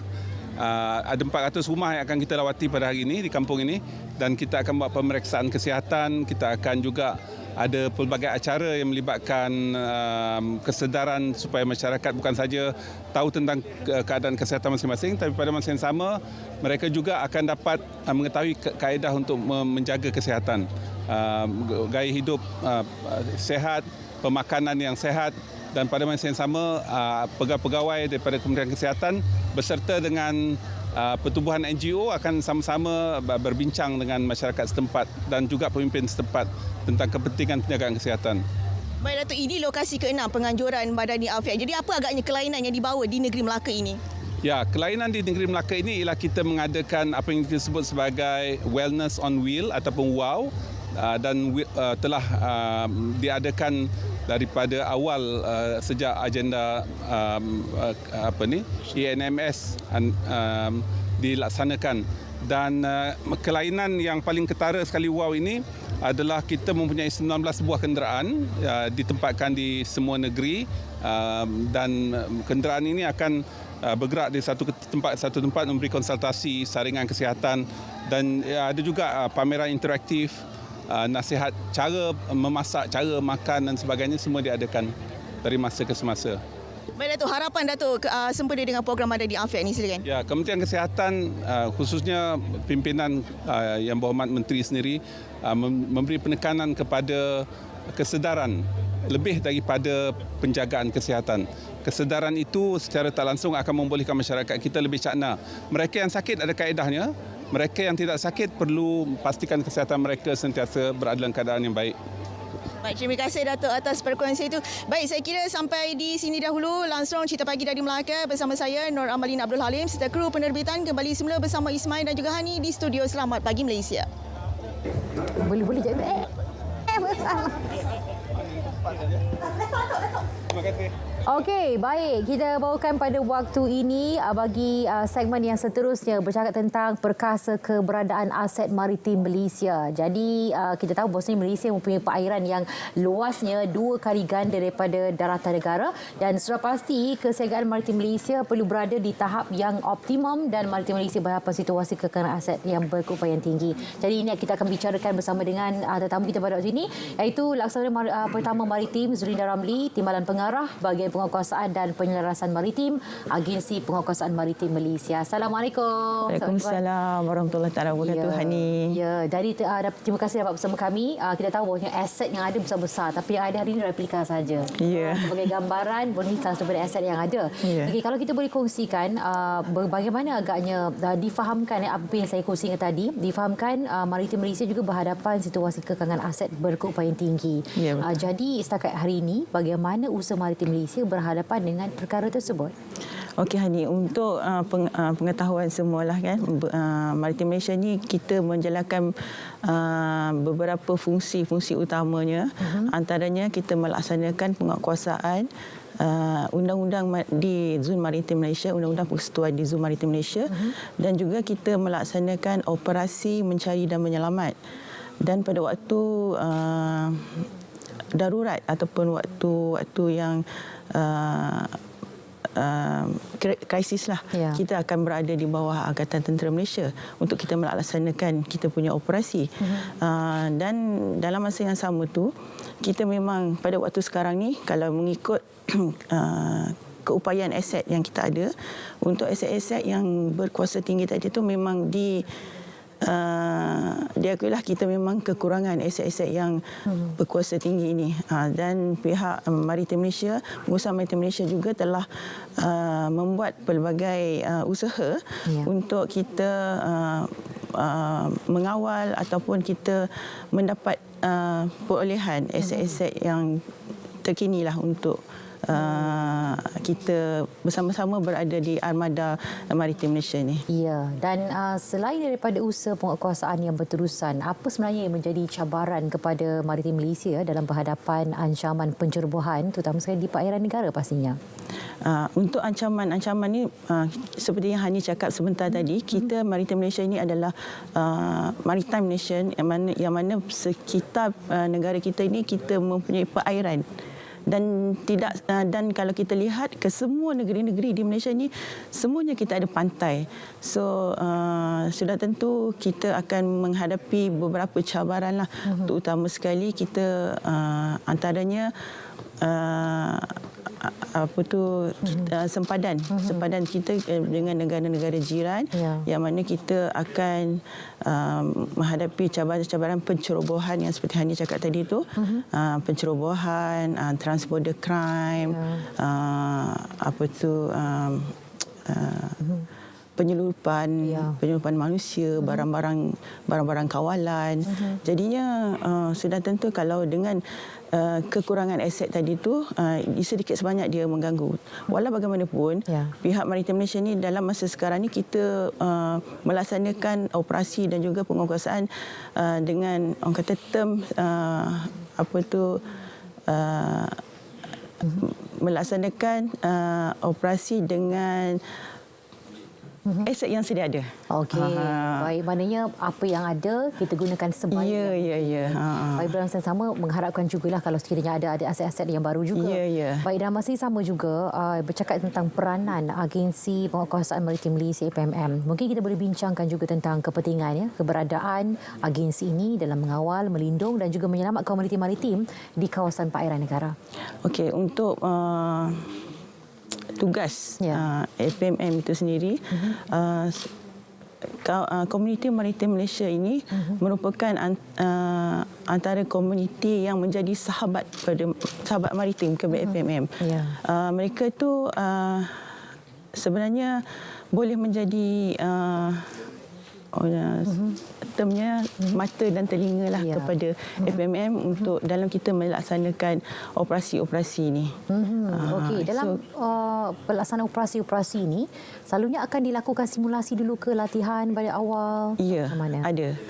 Kebiasaannya kita melaksanakan operasi latihan-latihan ini memang daripada awal lah kita laksanakan seperti secara teori, dan kita juga ada pusat-pusat latihan yang untuk kita build up capacity building kita punya pegawai dan juga anggota. Ya, dan pastinya untuk latihan tersebut akan dilakukan daripada berbagai sudut. Maknanya kalau kita dalam urusan kita seharian kita ada plan A, B dan C. Pastinya itu juga dilakukan mesti latihan tersebut. Jadi atas titik tolak ini juga mana difahamkan ada satu latihan ataupun exercise besar-besaran akan dilaksanakan tidak lama lagi. Kalau kita boleh kongsikan kepada penonton apakah sebenarnya yang akan dilakukan dan juga mengenai lokasi dan bila yang akan dilaksanakan. Okey, untuk exercise yang ni kita akan laksanakan exercise maritim perkasa di sebelah pantai timur Semenanjung, iaitu di sebelah perairan Sabah dan Sarawak. Exercise ini akan berlangsung bermula pada hari ini. Hari ini dan akan berakhir pada 4 hari bulan bermula daripada Kota Kinabalu sehinggalah ke Kuching, Sarawak. Okey, maknanya bermula 28 Oktober sampai 4 November nanti, insya-Allah. Baik, dan objektif penganjuran disebut sebagai Exercise Maritim Perkasa Timur 2023 ini.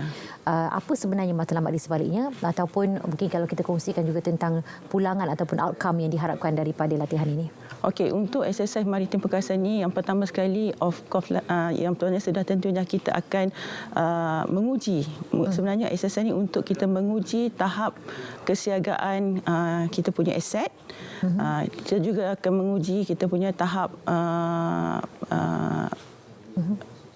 bukan kesiagaan, kita punya menguji kita punya pegawai dan anggota ke dia orang punya performance, dia orang punya pengetahuan untuk mengendalikan kapal-kapal dan juga mengendalikan aset-aset. Dan exercise ini juga bukanlah melibatkan aset di laut saja, ianya juga melibatkan kita punya aset udara. Ya, dan kalau melihat juga daripada cabaran yang disebut di awal tadi, kalau kita boleh kongsikan lagi, pada cabaran yang dilalui adalah kawalan wilayah luas, teknologi dan sumber manusia, ancaman asimetri, kerjasama antarabangsa, kegiatan perikanan haram, pembangunan ekonomi maritim dan juga perubahan iklim serta pengurusan sumber marin. Itu semua merangkumi semua, dan itulah cabaran yang dilalui setiap hari. Dan bercakap tentang kerjasama antarabangsa, bila adanya simulasi ataupun exercise ini, adakah ia juga melibatkan untuk exercise yang maritim perkasa ini melibatkan hanya ke semua aset-aset maritim Malaysia sahaja. Walau bagaimanapun memang kita ada pelibatan daripada exercise bersama negara-negara luar ataupun negara-negara jiran kita. Dan juga kita punya aset kita juga telah melaksanakan beberapa exercise dengan kita punya agensi sahabat di dalam dan di luar negara, di dalam negara ini sendiri. Terutama dengan TRDM, dengan perikanan, dengan KPDN dan berbagai-bagai jenis lagi, agensi lain lagi lah. Yang terlibat dengan perairan negara. Dan apabila melakukan exercise, maknanya akan dilakukan secara macam hampir sama dengan situasi sebenar. Jadi pastinya akan melibatkan penduduk sekitar juga yang menyaksikan situasi tersebut. Atau dilakukan secara tertutup sebenarnya? Dia bukanlah secara tertutup, tapi kita melaksanakan exercise ni di perairan. Jadinya kita tidaklah memberi ataupun peluang kepada komuniti sekitar untuk melihat tu. Kita tidaklah membukanya secara inilah, mana ia melibatkan keselamatan juga, keselamatan anggota dan aset-aset kita. Ya, betul. Sebab apa, kadang-kadang ada penduduk yang tengok dari jauh, dia kata apa yang berlaku ni sebenarnya. Itu hanyalah exercise.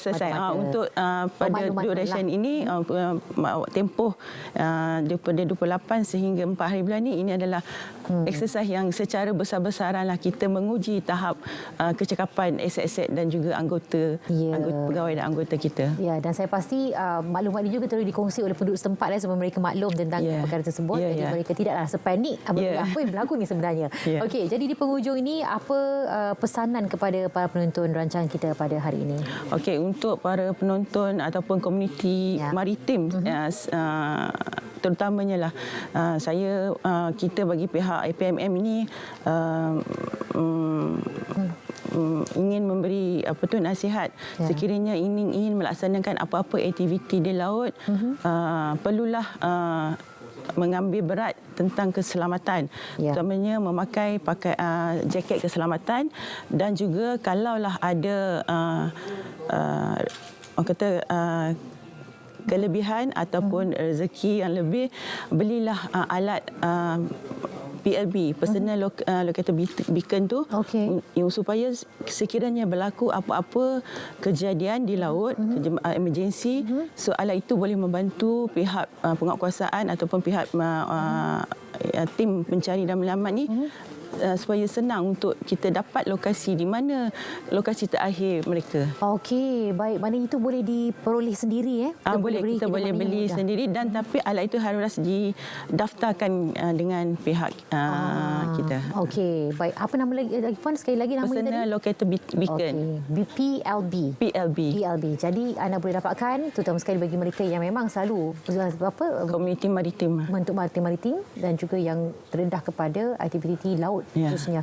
Okey, kita ucapkan terima kasih dan semoga disebutkan sebagai Eksersis Maritim Perkasa Timur 2023 yang akan berjalan lancar bermula hari ini sampai 4 November nanti, yang melibatkan fasa di pelabuhan dan juga fasa di laut. Okey, di Pak Malaysia di Sabah dan juga Sarawak. Terima kasih kami ucapkan kepada Laksamana Pertama Maritim Zulinda Ramli, Timbalan Pengarah Bahagian Penguatkuasaan dan Penyelarasan Maritim Agensi Penguatkuasaan Maritim Malaysia. Terima kasih pada waktu ini. Okey, kita nak bawakan cerita pagi dari Sabah pula untuk waktu ini bersama dengan Abdul Kahar Umar, pelapornya, berkongsi tentang jelajah anti skam kebangsaan 2023 peringkat negeri Sabah. Silakan. Terima kasih Hani di Angkasa Puri. Saya sekarang ini berada di Universiti Malaysia Sabah sempena dengan program anti-skam kebangsaan 2023 peringkat negeri Sabah yang berlangsung selama 2 hari bermula hari ini 28 dan juga esok Jadi masyarakat ataupun penduduk yang tinggal di sekitar UMS ini, anda disarankan hadir ke UMS di Dewan Pusat Kuliah 2 UMS ini untuk bersama dengan para pegawai daripada Cyber Security Malaysia dan agensi yang terlibat berhubung dengan jelajah anti-skam kebangsaan ini. Jadi untuk mengetahui dengan lebih lanjut lagi berhubung dengan program pagi ini, kita bersama yang berbahagia iaitu Datuk Teknologis Dr. Haji Amiruddin Abdul Wahab, Ketua Pegawai Eksekutif Cyber Security Malaysia. Jadi Datuk, berhubung dengan program pagi ini, Datuk. Okey, terima kasih. Pertama sekali, jelajah anti-skam kebangsaan adalah satu program peringkat kebangsaan nasional yang telah dimulakan sejak awal tahun yang dirasmikan oleh YB Fahmi, Kementerian Komunikasi dan Digital. Dan dia merupakan satu ilham daripada gabungan bertindak anti-skam yang merupakan gabungan dari pelbagai sektor awam, swasta, komuniti dan sebagainya yang diterajui oleh Cyber Security Malaysia dengan sokongan daripada Kementerian Komunikasi dan Digital bersama-sama dengan pihak swasta seperti Celcom Digi, kerajaan daripada SKMM, Bank Negara Malaysia dan sebagainya, juga daripada komuniti seperti MCPF, Malaysia Crime Prevention Fund Forum dan sebagainya. Jadi untuk di peringkat negeri Sabah, kita bekerjasama dengan Kerajaan Negeri Sabah dan juga UMS yang kita adakan daripada 28 hingga 29 Oktober hari inilah, dan bertujuan untuk memberikan pendedahan kesedaran tentang trend-trend semasa senario landscape keselamatan cyber, khususnya mengenai skam.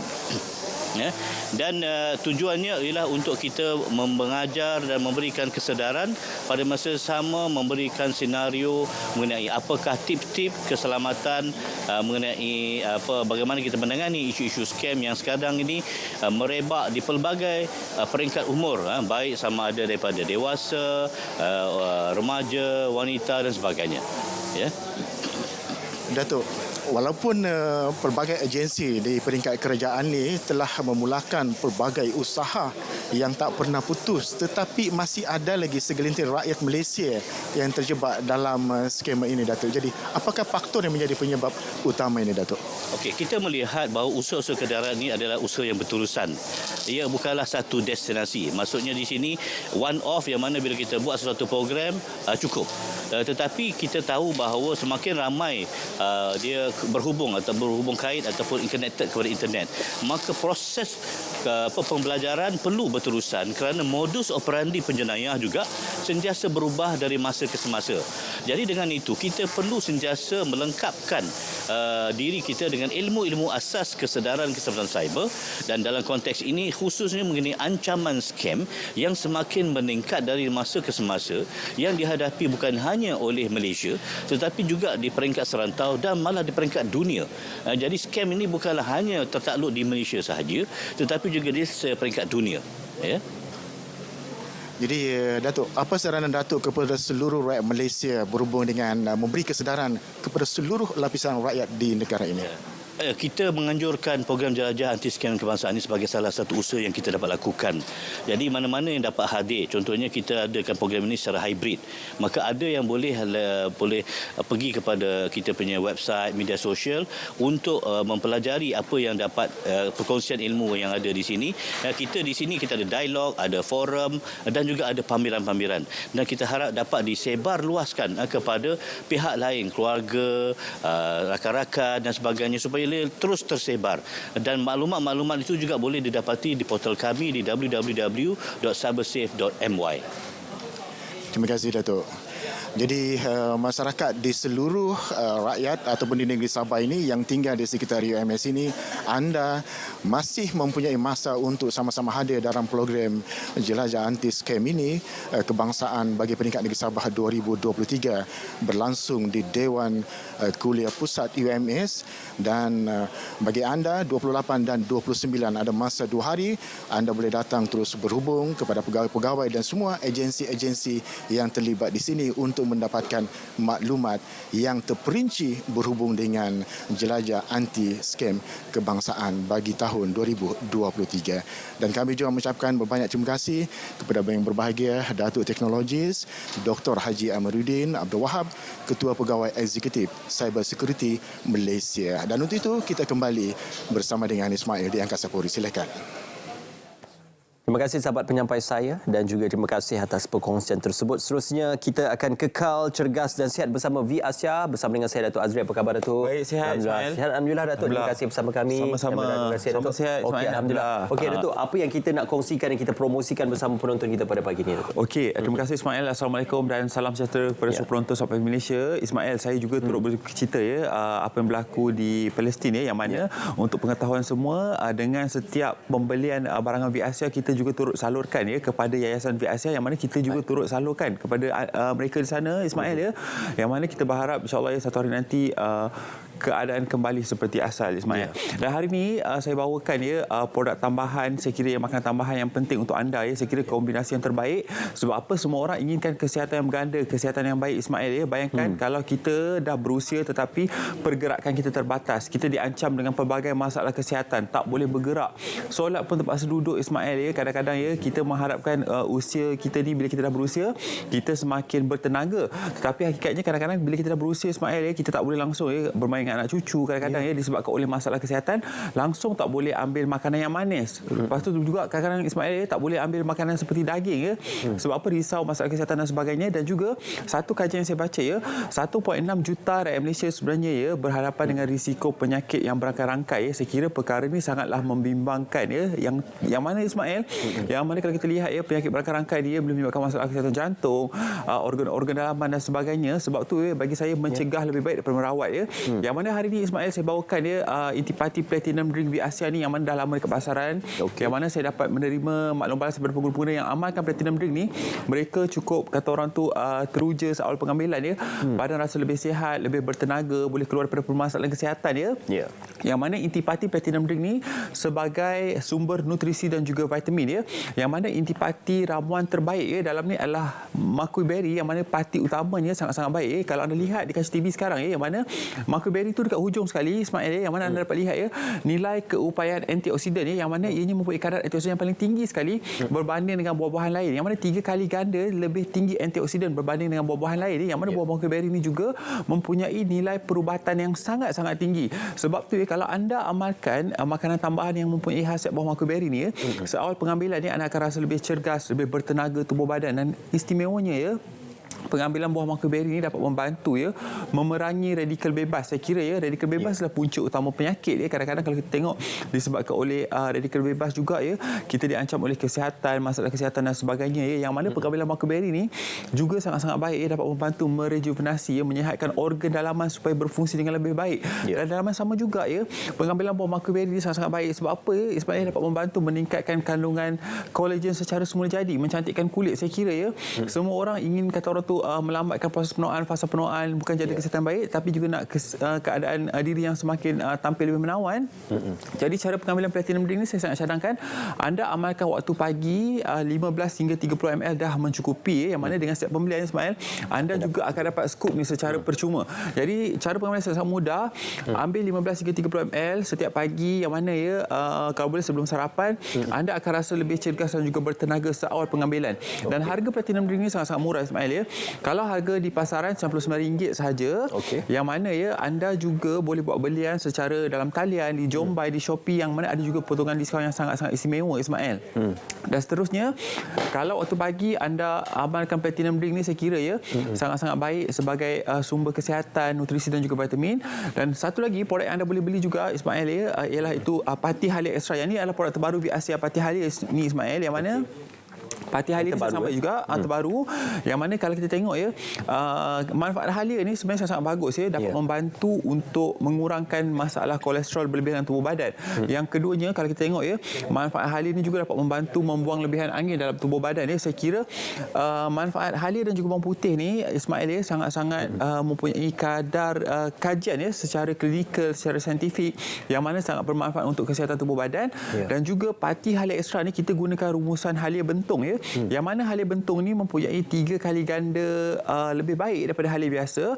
Dan juga manfaat dalam ni kita gunakan juga bawang putih tunggal bawang putih hitam ataupun black garlic yang kita rumuskan juga. Sebab apa black garlic ni sangat baik tinggi dengan antioksidan, yang mana kalau anda ada masalah lebihan angin dalam tubuh badan anda akan kata orang tu kerap membuang angin, dan kadang-kadang kita rasa tak sedap badan, masalah pencernaan dan sebagainya. Dan juga satu kajian yang mana 61.2% daripada 600,000 rakyat Malaysia yang disaring oleh Perkeso mendapati mempunyai masalah kardiovaskular ataupun kolesterol yang sangat-sangat tinggi. Sebab tu Ismail pengambilan herba-herba seperti bawang putih Halia ni sangat-sangat kita kena titik beratkan yang mana dapat membantu mengurangkan masalah tersebut secara alami, secara semula jadi. Dan juga 41.2% satu daripada keluarga di Malaysia ni Ismail juga berhadapan dengan penyakit kardiovaskular dan juga kolesterol yang tinggi. Sebab tu punca utama penyakit jantung sebenarnya disebabkan oleh masalah kolesterol berlebihan dalam tubuh badan. Sebab tu kalau kita tengok manfaat Halia ni dapat membantu melancarkan peredaran darah dalam tubuh badan, kesihatan kita lebih baik. Ismail dan saya kadang-kadang kalau keadaan kesihatan kurang baik, kadang-kadang kita rasa nak demam dan sebagainya, pengambilan Halia ni dapat membantu juga untuk menurunkan suhu badan yang tinggi. Sebab tu Ismail, waktu malam sebelum tidur saya akan minum Pati Halia Extra ni.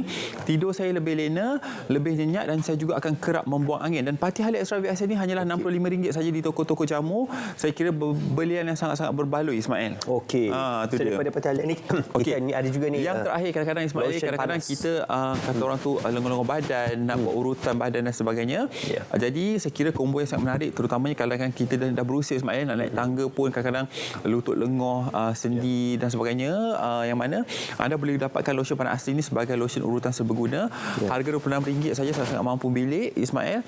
Yang mana penggunaan lotion ini sangat baik sebab apa? Ianya sangat panas, ada 7 herba yang sangat-sangat bermanfaat untuk kata orang tu urutan luaran. Dan Ismail bercakap mengenai lotion panas asli ini, kalau kita tengok dekat pasaran banyak sangat jenis lotion, tetapi istimewanya lotion panas asli Viasia ini ada 7 herba dan kemudiannya ianya sangat-sangat panas. Anda tak perlu guna banyak, guna sikit dah cukup.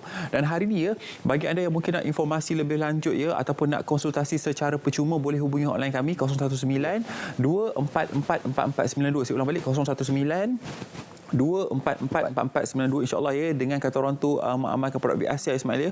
Mana tahu jika kata orang anda amalkan secara teratur, secara konsisten ya, kalau serasi insya-Allah ya kita boleh keluar daripada permasalahan kesihatan, dapat kesihatan yang lebih baik. Itu yang paling penting Ismail. Dan anda juga boleh buat beli hari di Jombai.my, di Shopee, di Lazada, dan juga kita ada potongan diskaun di TikTok Shop. Ada voucher yang sangat istimewa Ismail, boleh buat belian di TikTok Shop. Saya kira anda kena rebut peluang yang ada hari ini. Dan mungkin kalau anda ke kedai-kedai jamu yang berhampiran Ismail, mungkin stok dah habis Ismail, boleh tunggu sekejap ataupun boleh buat belian secara langsung terus dekat Shopee Jombai yang tertera kat kaca TV sekarang ya. Ataupun anda yang mungkin informasi lanjut boleh ambil gambar sekarang ni seperti tertera kat kaca TV Ismail. Dan secara ringkas Ismail ya, untuk kesihatan tubuh badan yang berganda Ismail, jangan lupa ya dapatkan Platinum Drink ni sebagai sumber vitamin dan nutrisi. Sebab apa? Yang ini sangat baik. Amalkan waktu pagi, insya-Allah ya, badan akan lebih cergas, lebih bertenaga ya. Sebab apa? Tinggi dengan vitamin dan nutrisi. Insya-Allah soal pengambilan anda dapat lihat dan rasai kelainan ni Ismail. Itu yang paling penting. Insya-Allah Ismail, jumpa di lain waktu. Jangan lupa ya, untuk kesihatan berkanda dapatkan Platinum Drink Biasia waktu pagi, waktu malam minum Pati Halid Extra ni harga RM65. Ini sangat murah. Kalau mungkin kurang berkemampuan Ismail, dapatkan satu produk pun dah cukup. Pati Halid ni sangat baik ya. Sebab apa? Dapat membantu membuang lebihan angin dan juga ya mengatasi masalah kolesterol berlebihan dalam tubuh badan. Dan juga ya, mungkin bagi anda yang nak informasi lebih lanjut, jangan lupa follow TikTok Biasia, dan juga dengan setiap pembelian kita juga turut salurkan kepada Yayasan Biasia Ismail. InsyaAllah jumpa lagi. Kalau ke kedai-kedai jamu, pastikan Biasia baru beli. Sebab apa? Biasia adalah peneraju, perintis dan juga pencetus produk-produk herba berkualiti pada harga yang mampu milik. Terima kasih Ismail. Pastikan Biasia baru beli. Terima kasih. Terima kasih Datuk Azril. InsyaAllah dapatkan Biasia Platinum, Biasia Halia, Pati Halia dan juga lotion panas asli hanya RM26 saja. Okey, terima kasih Datuk. Sama-sama insya-Allah. Terima kasih Biasia. InsyaAllah kita nak berehat seketika dan kita akan kembali selepas ini. Tapi kita nak terus saja bersama dengan Hani. Apakah antara perkongsian? Silakan Hani. Okey, baik. Terima kasih Ismail, Datuk. Jadi untuk waktu ini kita nak bawakan satu lagi yang akan berlaku esok sebenarnya, gerhana bulan separa. Nak tahu informasi lanjut, kita bersama-sama dengan Encik Muhammad Zamri Shah Mastur, Ketua Penolong Pengerakanan Planetarium Negara. Assalamualaikum. Waalaikumsalam Hani. Ya, okey. Fenomena yang akan berlaku awal pagi esok, kita kongsikan lebih lanjut. Silakan informasinya. Okey, untuk makluman semua rakyat Malaysia, pada awal pagi esok ya, bermula jam 2:01 pagi sehingga 6:26 pagi, ya, kita insya-Allah akan dapat menyaksikan fenomena gerhana bulan separa. Jadi sebahagian daripada bulan akan tertutup semasa maksimum 12% bulan akan tertutup. Jadi bermula pada pukul 2:01 pagi, gerhana bulan bermula dengan fasa penumbra. Fasa penumbra ni ialah bulan akan terlindung oleh bayang bumi yang kurang gelap. Jadi bulan akan kelihatan seperti bulan purnama biasa walaupun telah mengalami gerhana pada jam 2 pagi esok. Namun penumbra ini berterusan sehinggalah jam 3:35 pagi. Dan mulai jam 3:35 pagi itulah baru kita akan dapat melihat kesan gerhana bulan yang mana bulan akan mula tertutup dengan warna gelap oleh bayang bumi umbra ketika itu 3:35 dan mencapai maksimum pada 4:14 pagi, sebanyak 12% akan tertutup dan akan berakhir umrah ini pada jam 4:52 pagi. Selepas jam 4:52 pagi, bulan akan memasuki fasa penumbra semula dan ia kelihatan seperti bulan purnama yang biasa walaupun ketika itu sedang mengalami gerhana sehingga 6:26 pagi. Jadi untuk kita menyaksikan gerhana bulan pada esok pagi bermula 3:35 pagi hingga 4:52 pagi sebenarnya kita akan nampak bulan tertutup oleh gelap bayang bumi umbra. Jadi mulai 2 pagi kita masih belum melihat lagi walaupun telah gerhana sebenarnya. Cuma 3:35 maksimum pada 4:14 pagi dan tamat pada 4:52 pagi. Diikuti penumbra semula sehingga 6:26 pagi. Jadi sepanjang awal pagi esok kita insya-Allah berpulang untuk menyaksikan gerhana bulan separa. Kembali kepada Ani. Ya. Baik, jadi itu dia. Kita nak tahu juga sedikit tentang adakah planetarium negara akan juga turut menjalankan sebarang aktiviti bersempena dengan kejadian fenomena tersebut supaya orang boleh datang situ mungkin.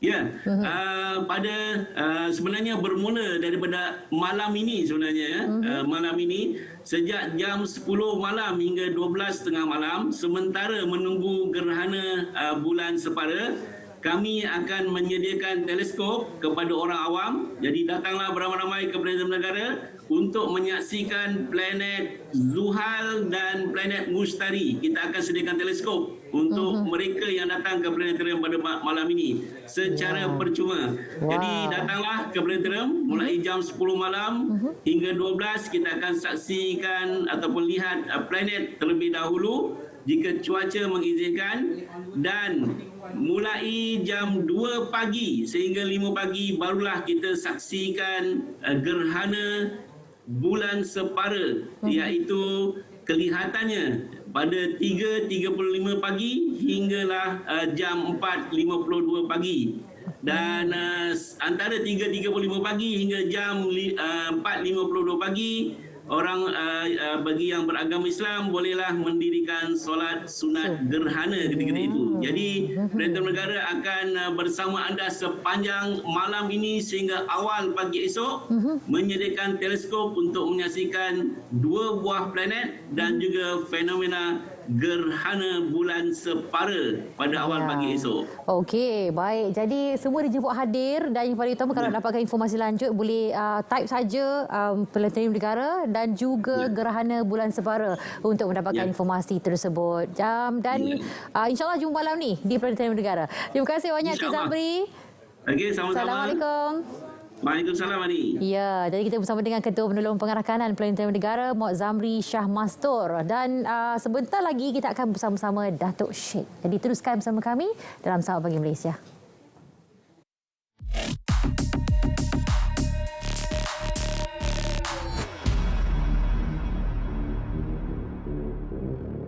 Lepas kita sign IHR ni, kan? Lepas ni kita semua private property, kita punya harta semua, siapa yang dah vaksin dia akan ambil. Dia kata kamu yang dah vaksin bukan manusia lagi, kamu transhuman. Dia kata bukan human, transhuman. Dia dah buat law. Dekat Amerika dah lulus. Orang yang transhuman tak boleh simpan harta. Yang boleh simpan harta orang yang tak vaksin. Vaksin ini kita boleh kesan tuan-tuan, semua ada Bluetooth number. Mulai satu phone, microchip Bluetooth data, kita boleh cek. Tular di media sosial, kononnya Malaysia telah menandatangani persetujuan pindaan Peraturan Kesihatan Antarabangsa IHR. Lebih parah, ada yang mendakwa pindaan menyebabkan pelbagai sekatan, terutama kepada penerima vaksin. Semakan pasukan Biar Betul mendapati dakwaan tidak maksud akal berkenaan merupakan maklumat palsu. Hakikatnya, hal yang didakwa mahu dilakukan itu tidak terkandung dalam cadangan pindaan. Pada masa yang sama, Malaysia belum muktamad hal berkaitan Treaty Pandemik Perjanjian Konvensyen Pertubuhan Kesihatan Sedunia dan pindaan IHR. Menteri Kesihatan menegaskan kedaulatan negara kekal menjadi keutamaan. Sebarang keputusan yang akan dibuat dipastikan tidak bercanggah dengan prinsip dan sensitiviti masyarakat. Henti sebar maklumat palsu, elak timbulkan kegusaran awam. Penyebaran maklumat seumpama merupakan kesalahan. Terima fitnah atau maklumat palsu, segera lapor ke SKMM. Biar betul, tak pasti, jangan kongsi.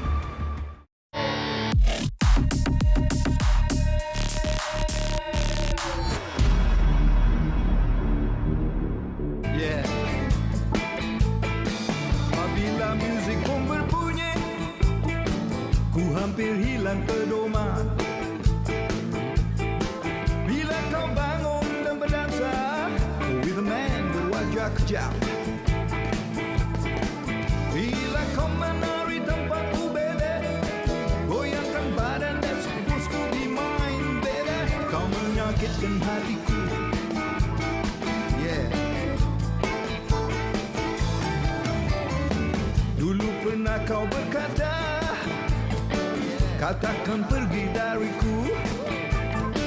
Kau pergi tanpa dan bergurau di depanku. Bila kau menari tanpaku, baby, goyangkan badan that's supposed to be mine, baby. Kau menyakitkan hatiku, yeah. Bila kau menari tanpaku, baby, goyangkan badan that's supposed to be mine, baby. Kau menyakitkan hatiku, yeah. Dulu pernah kau berkata, katakan pergi dariku. Kau pergi tanpa ragu dan bergurau di depanku. Bila kau menari tanpaku, baby, goyangkan badan that's supposed to be mine, baby. Kau menyakitkan hatiku, yeah.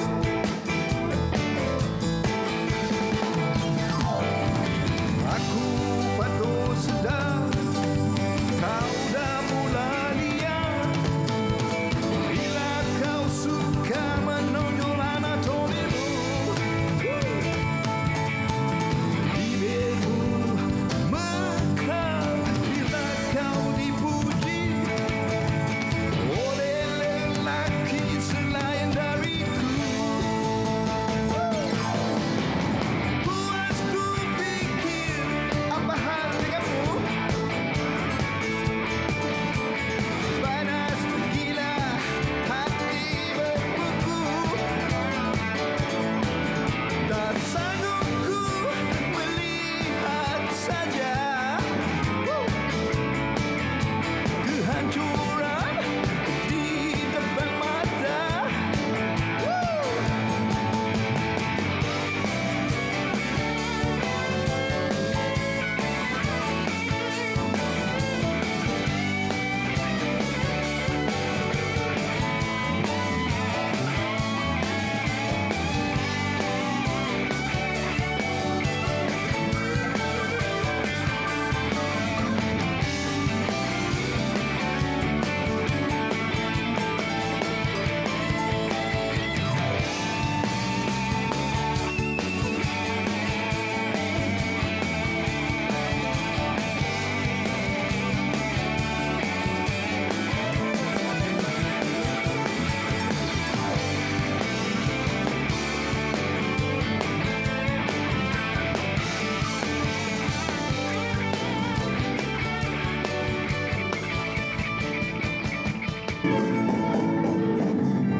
Wah, itu dia Datuk Syed. Okey, alhamdulillah.